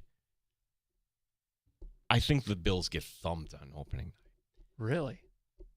Dan, it happened last year to this team. It happened against the Ravens. This is more. Look, whose manhood is being challenged more in this game? The answer is Baltimore. Baltimore, who in their mind, and you can make a argument for this, they gave that game away. They had it. Yep. They should have beaten Buffalo. In the minds of Ravens fans, yeah, that's how they feel. This is a revenge game. Are the Bills going to match that level of intensity, level of energy? Some people say physicality. Energy. Yeah. Energy is what. The shocking thing is, like, the Bills have followed it up by losing to the Jets. I don't see it. Oh, no. I don't see it. Oh, no. Dad, the world will end here in Rochester if the Bills are 0-2 after a loss to the New York Jets in week 2. Not going to happen. I don't see how you can. The Jets are terrible. Who do they have? They have Justin Fields. So Justin Fields and whatever they have on defense is going to shut down Josh Allen? It's not going to happen. There's no way the Bills are 0-2. No. Maybe 1-1. No way they're 0-2. No, right. Like, ultimately, I would think that they lose to the Ravens. I think most of us would be like, okay, the season's not over. The 1 seed, you could still go after it. But if they're 0-2, that would be the story of the NFL. The story. Like, how is Buffalo 0-2? 866-4FAN, 866-4326. As we're searching for safety, searching for errors, Steve Tasker today talking about really what needs to happen. If it's going to be, there's going to be a win over Baltimore or whoever else, it's going to be on that defensive side. But here's the thing. We're talking about wideout. I don't think you go fat on the offensive side of the ball with this crew. You've got to give them more help on defense. I mean, they've thrown everything they've gotten at that side of the ball. Well, the point is valid. You're not skimming on the roster on the defensive side of this football team. I mean, you've got a huge margin of error on the offensive side because of 17. And, you know, he was making chicken salad all last year. Right. And he was the MVP. And with the offensive line that you've assembled, even the MVP can sit there and hand it off half the time, or at least get you enough points. Trubisky or Mike White can hand it off the rest of the game. I mean, that's what you're talking about. This crew was hanging 30 points every week. Yeah. Every week. And they're better this year. They should be. Should be. They look better on paper. So you don't need to give them 16 more guys over there. Just go. It's the other side of the ball. And I've been saying this for a couple of weeks. This team will go further this year based on the improvement of their defense. If you want them to go further, which means winning the AFC Championship game, getting to the Super Bowl, and maybe having a shot to win that, it's all about how much better the defense is going to be, in my mind. If the defense significantly improves, they'll go even further than they did last year. So that's Tasker. Maggie, I'm sure, wouldn't dispute that, but saying it's ultimately on Sean McDermott. The one practice note here from this afternoon, courtesy of Matt Perino, Shout Podcast. Bills tight end Dalton Kincaid on the wrong end of some friendly fire from Taylor Rapp on a deep middle ball from Josh Allen. Rapp was trying to make a play on the ball when he put a hit on Kincaid, who was down for a few moments. Rapp immediately put his hand up in a signal of a mistake. Kincaid didn't return to team drills, but didn't run off the field on his own. Catherine Fitzgerald reporting that wide receiver Grant DeBose, injured during practice, had to be carted off, looked to be in the shoulder area. So, that would be another... Look, you want the guys playing physical. That's the thing with Taylor Rapp. Like, he doesn't kind of turn up. The funny thing last night watching, too, like, we want to go over some of the hard knock moments from last night. Bills-Bears practice, Sean McDermott telling Alec Anderson, don't go in there. Yeah, like, that was a little scrum. Like, don't go in there. Like, yep. We have a hothead. He's our sixth offensive lineman here. His name's Alec Anderson. He's like the fight guy. He's the guy that, we all knew in college or wherever, like, okay, like, got to make sure, like, he's going to get us into trouble, and that's Anderson on this team. There's been times that Anderson has gone over the edge here where McDermott has actually sent him off the field. So, by the way, I'm fine with that. Like, you need somebody like that with a nasty edge. Well, who was the offensive lineman they had for all those years? They brought in Richie Incognito. Yes, you need to have at least someone to fight. Yeah, I know. That's the gold standard. I know. But to your point, yes, it's okay. It's easier to dial it back if you're a coach. But that was one of the kind of telling things. The other telling thing is, okay, and I'd love to talk to a coach that might have saw this. But as far as a team building exercise, improv, I didn't get it. Well, improv is tough. I would think it's very tough, but to get up in front of your coworkers, and you can call them friends, and potentially make an ass of yourself, It's that let's be uncomfortable. Is that it? Or is it also, Dan, that, hey, it's football and we need to wire your brain because sometimes the play we draw up ain't going to work. And or you're going to have the ball put on the field. You got to, like improv is part of football in a way. I guess in a way, that's one way. But I'm thinking more like, who's the head coach of the football team? And what did he major in when he was in college? He minored. So, I mean, maybe he wants drama. to kind of get the players. All right. Like Sean McDermott did minor in drama at William and Mary. So maybe it's something he enjoys in his leisurely time. I don't know. That was I thought of the episodes where like we enjoyed episode 1 because of the Rochester references, and episode 2 we kind of it fell way short of the mark in my opinion, and then episode 3, all right, that felt a little bit better. But then you're seeing Ed Oliver with his horses and Deion Dawkins with his doing his thing with drifting. If it does go sideways, the prepayment to everybody. Funny when we're talking to Maggie Gray about James Cook. We've been around James Cook to know that's that's just how he is. That's how he is. Just he's aloof. And when Pam Oliver is there and he's daydreaming about something and he's like, I'm sorry, I didn't hear a word you said. Like, how can you not hear? There's like, maybe like, but from the audio that I'm hearing on TV, it didn't sound like there was a loud, raucous crowd there in the third quarter in a preseason game in Chicago. Did they have his agent? Did they have his agent on in the episode? And I believe so. The agent, you saw the cell phone. Yeah. That served no purpose.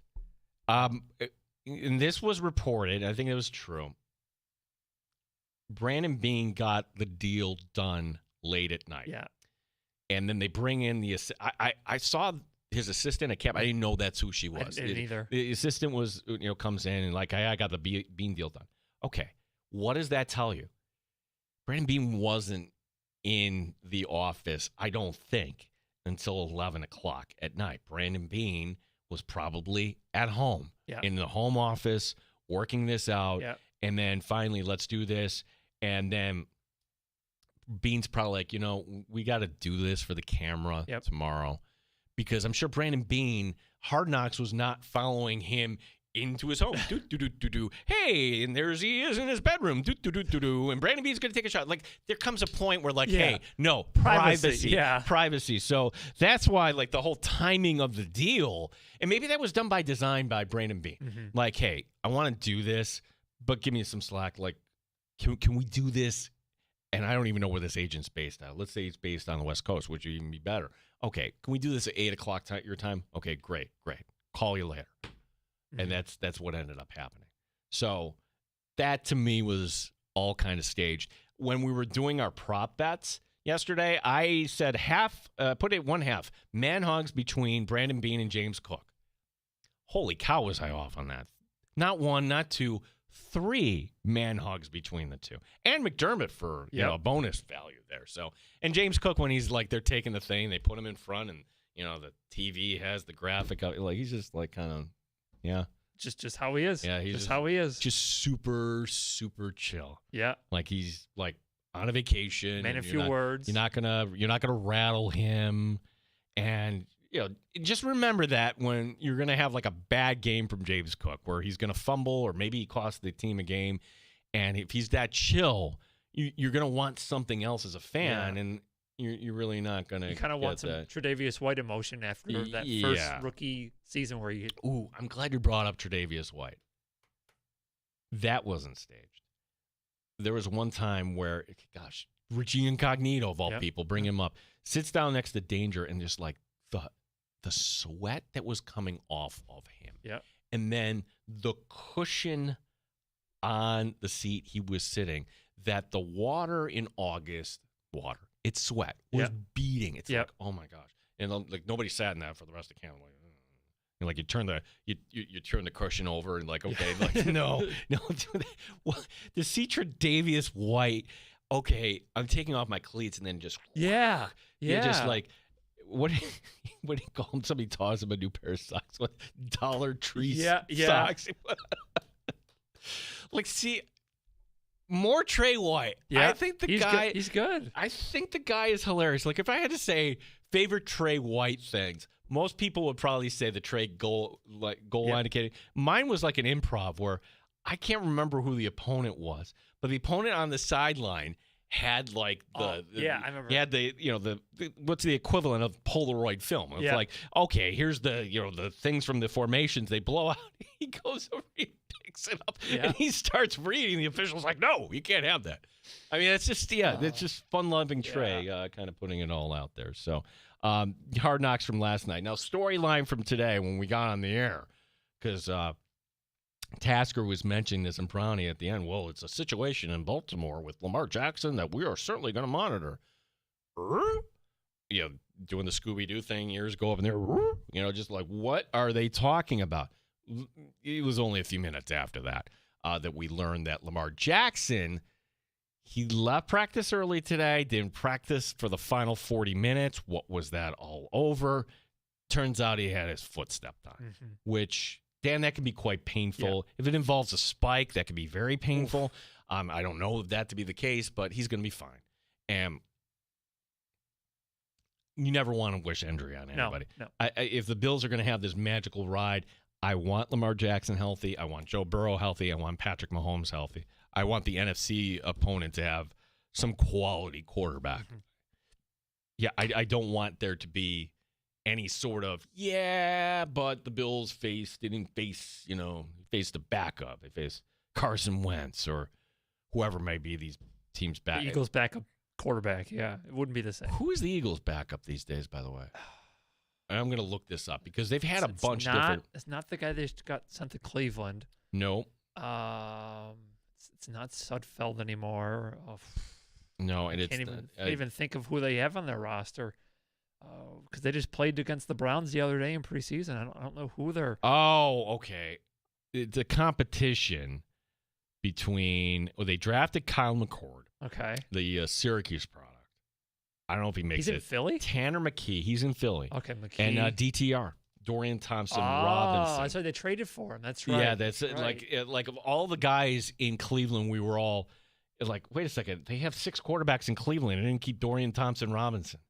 Like, I always thought DTR was. Well, he was a big name a couple years ago. Yeah. So, you wouldn't want, like, hey, and here's our Super Bowl matchup Josh Allen against Dorian Thompson Robinson. Yeah. Woohoo! Although, the funny thing about that is we did have that kind of in a way, right, with Nick Foles? Like, I guess. If the Patriots beat up and they whomp the Eagles, I mean, we would be putting an asterisk after that, but would anybody else? Or would just be like, Patriots the Patriots fans wouldn't. They'd be like, we want fair and square. Yeah, that's how we all would.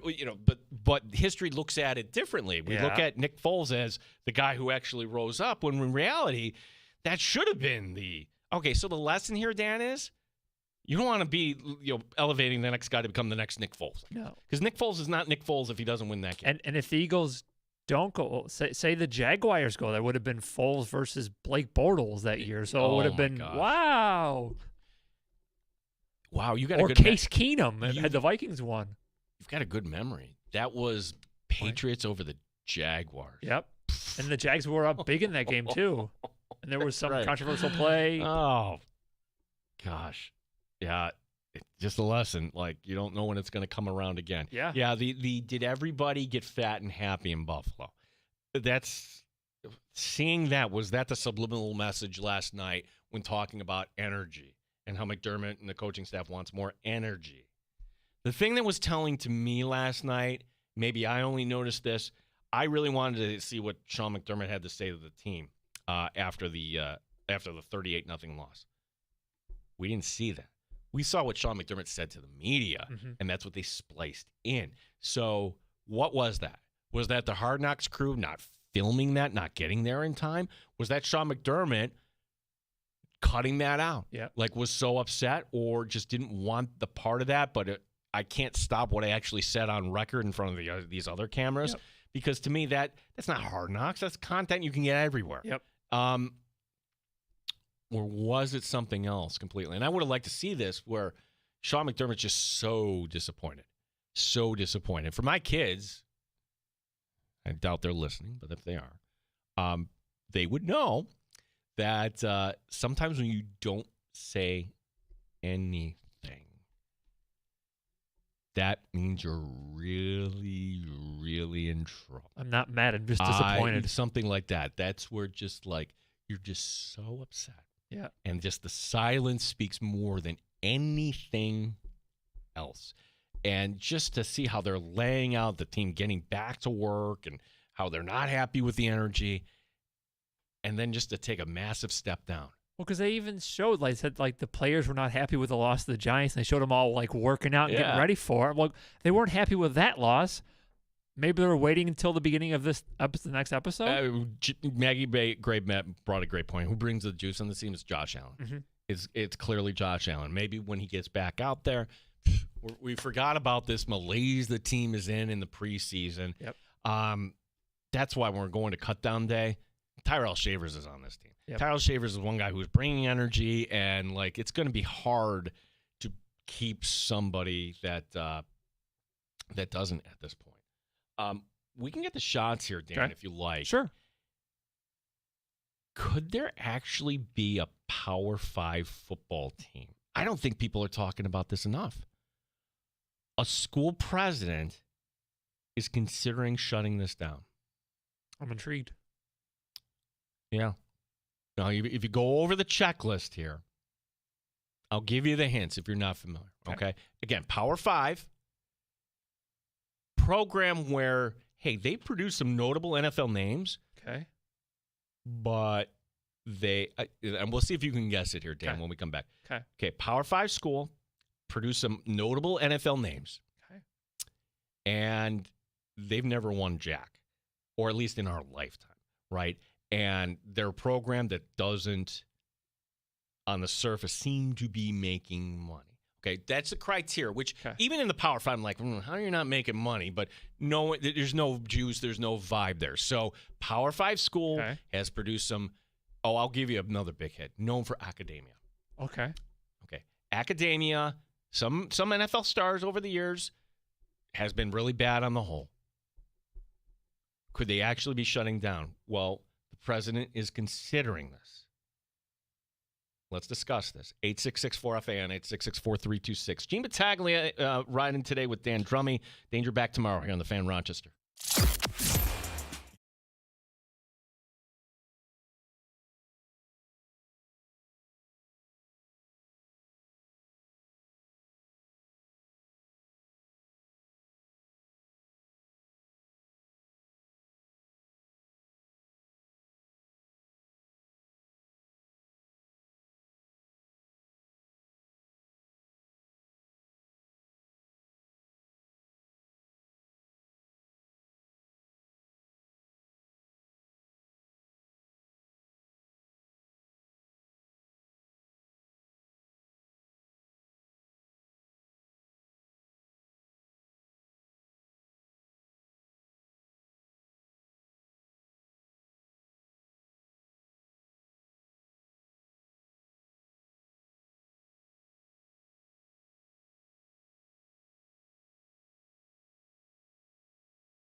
Sports Update. From today's practice, Dalton Kincaid was shaken up after a hit by Taylor Rapp. He was able to walk back to the locker room. Roster moves from today. Cade Davis is cut, the backup kicker.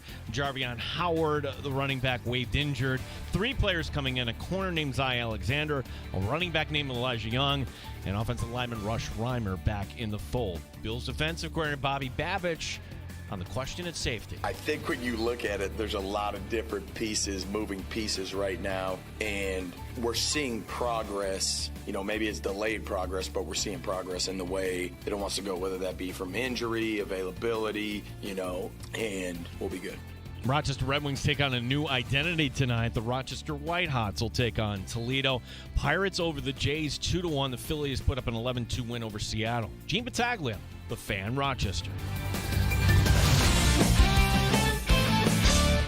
Listen to 95.7 The Fan Rochester on the Odyssey, iHeartRadio, or TuneIn apps, and take the sports leader with you everywhere you go.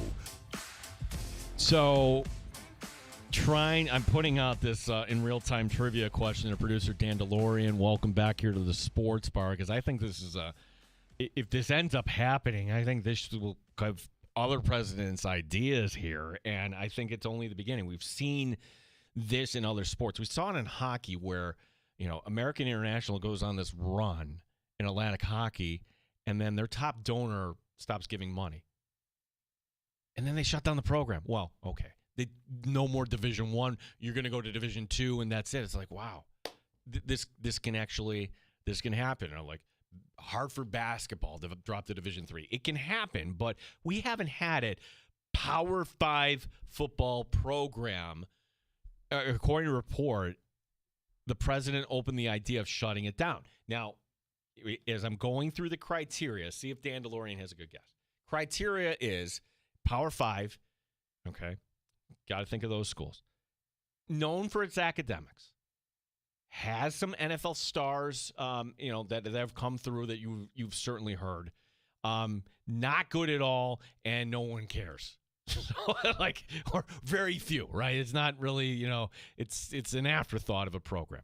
We go to Dan DeLorean for his guest. Dan DeLorean, who do you got?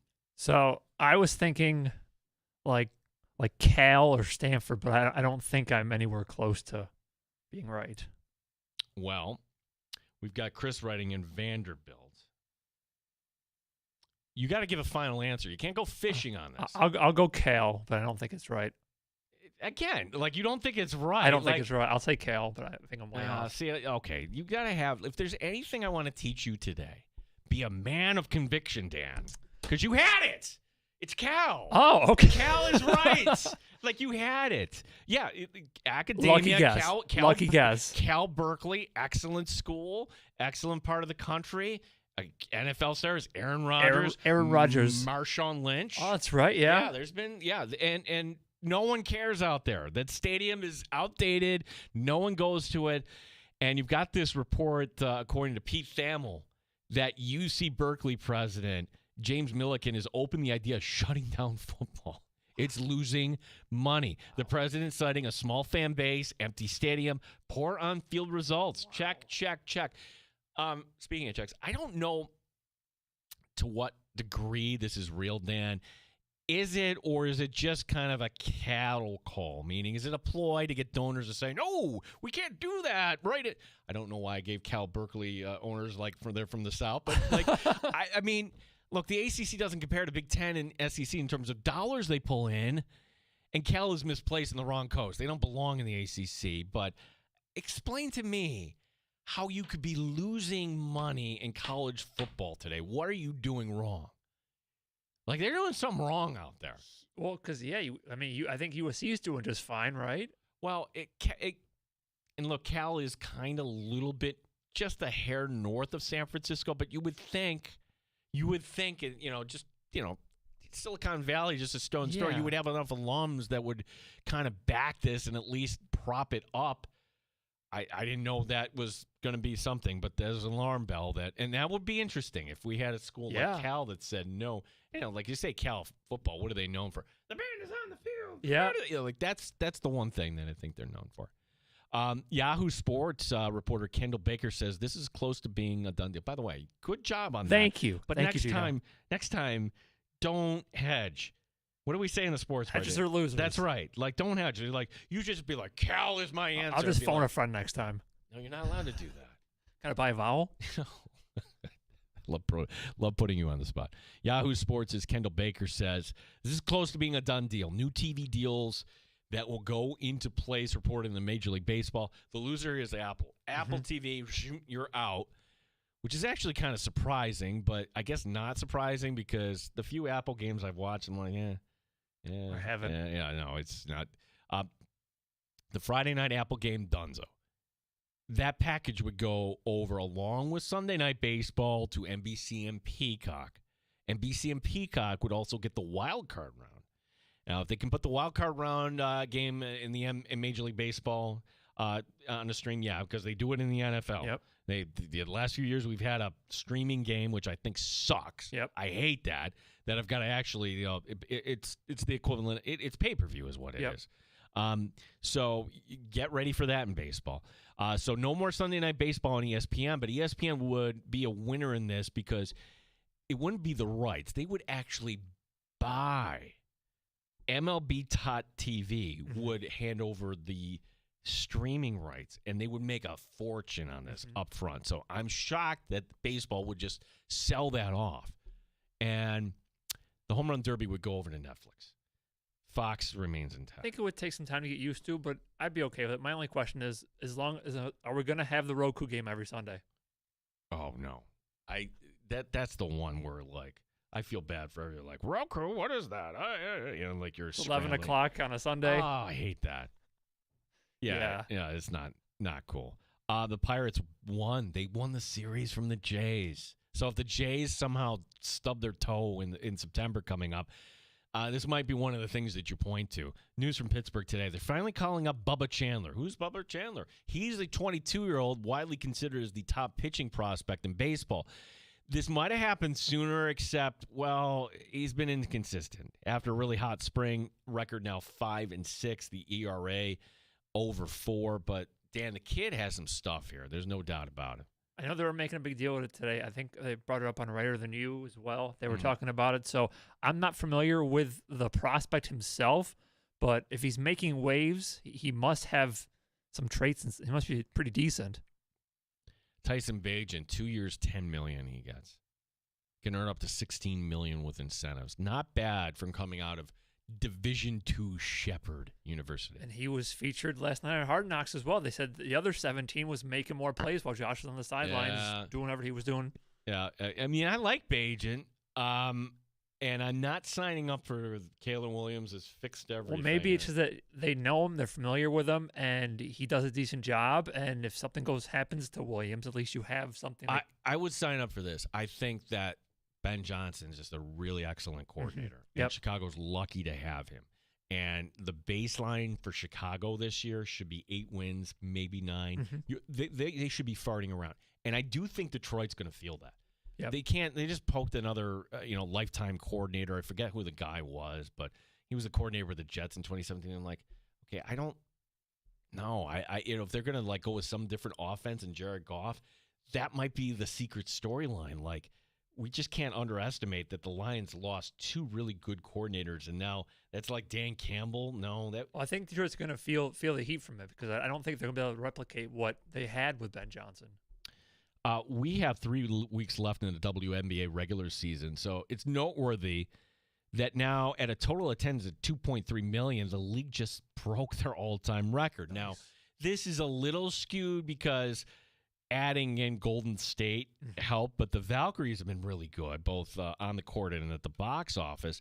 I think it's impressive, Dan, considering that Caitlin Clark, she's been banged up for most of the season, and if you're following this, Indiana is not going to go anywhere with or without her. Sophie Cunningham now out for the season, so good for the WNBA. I'm just wondering, where is this league going here in the future? Because if it's continuing to be posh to dump on Caitlin Clark, I don't know if the general sports public is going to go for that. We want to watch sports to kind of escape. I don't want to be thinking about otherworldly things. They need more stars, I think. I don't know who you could bring in, but they need to have more college athletes Isn't there a star at USC? Yeah, well, she's injured. Yeah, so, but you need to have more big name stars coming into this league because other than Caitlin Clark and you mentioned Sophie, and then obviously Angel Reese. Yeah, I don't know the stars that well to really pull me in. Yeah, Asia Wilson is outstanding. Ionescu is outstanding. I mean, it needs to get to a point. I would just train everyone in that league, give them some serious media training. Because to have Kelsey Plum at the All-Star game dump on Caitlin Clark, these are things that don't happen in other sports. If you think they're all friends in other sports, no, they're not. They probably hate each other and hate each other's guts, but they know for the for the greater good and the paycheck, you always take the high road when it comes to things. When NFL coaches, you don't talk about this, and maybe I'm kind of talking out both sides of my mouth because don't we like that in sports when players and athletes are being real? You want that, but I think it's because they're being real against Caitlin Clark. There's a lot of resentment against Caitlin Clark, and so the WNBA. Just if I had to sum it up, growing pains. That's what they do. This is a sport that has grown exponentially. Oh, yeah. And it's only going to get bigger, and it's not a fad.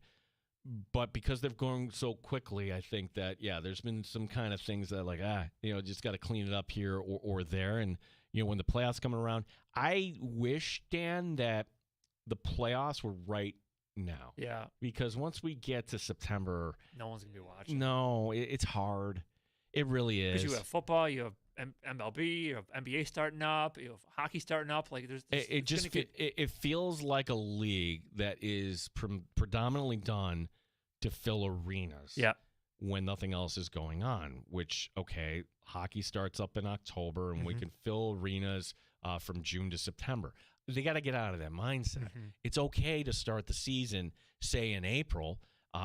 Get going right after March Madness. And so that is going to mean the draft will be earlier. So what? They're rookies. They can jump right in. It'll be fine. And then if you wrapped it up now, I mean, what is we look ahead to the weekend. What's going to be your top story this weekend? Oh, it's going to be the NFL. Something will happen in the NFL. We'll react to the Bills. Okay, that's fair.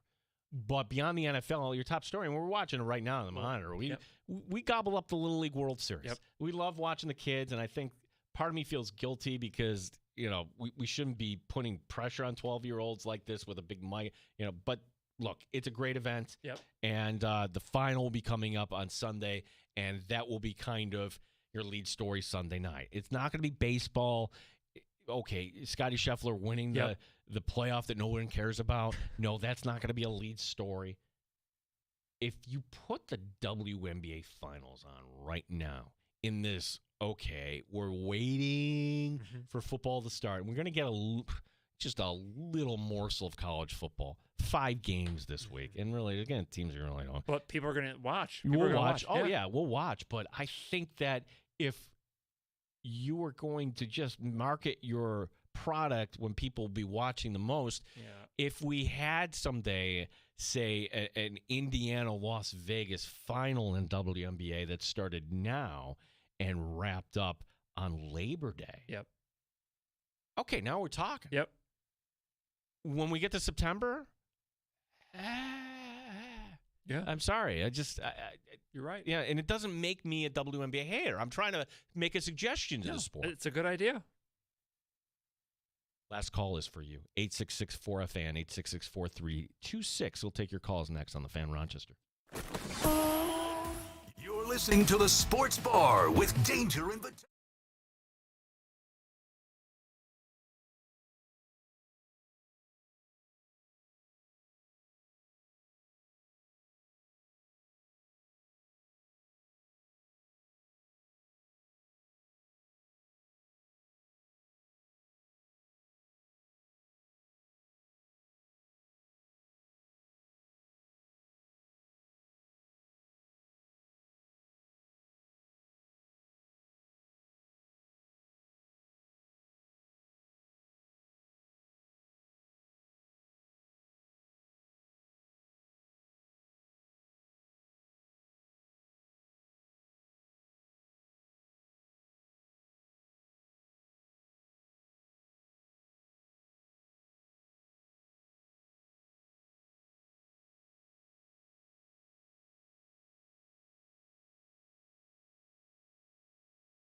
Room. You home every afternoon.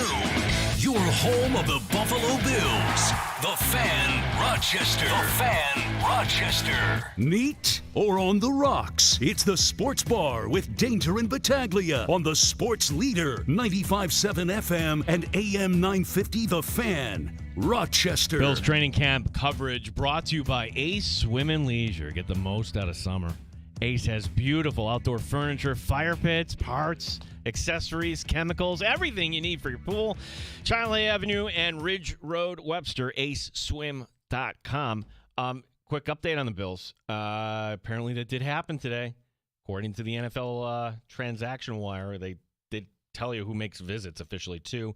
So Gabe Davis officially making a visit for the Buffalo Bills. My position on this, if I had to guess, Danger might have the same position. Great as practice squad. Like, you're kidding me. Like, if the guy is like going to just all of a sudden be the 6th wide receiver. No, I appreciate what he did in the past. Maggie Gray, who joined us earlier, compared it to getting together with an ex. She's not wrong. No, she's not wrong. And there were some really good times. It's not like there was bad times. It's a player that we're just kind of questioning, is he healthy or not right now? And if I'm Sean McDermott and Brandon Beane, if he's not healthy, and all these other teams were like, come to Buffalo, sign here, you can be on the practice squad, which means, remember, you're on the practice squad, any team can sign you at any point. And then the Bills would be forced to make a decision, do we call this guy up or not? How often does that happen? It happens every so often.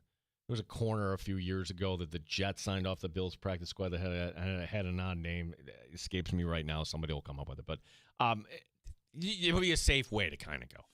I just don't know if Gabe Davis, at age 26, is willing to just kind of take this, or he just kind of sits it out a little bit. You have better options if you're Buffalo on your roster, I think. You're keeping Shavers right now, and you're keeping Samuel right now. And if you keep Elijah Moore, that's 6. If you want to live as Chenault over Moore, I'd listen to that too. No way they're keeping 7. Tomorrow on the show, Dan Fates 13 Wham and Buffalo Plus. We'll continue our Bills conversation.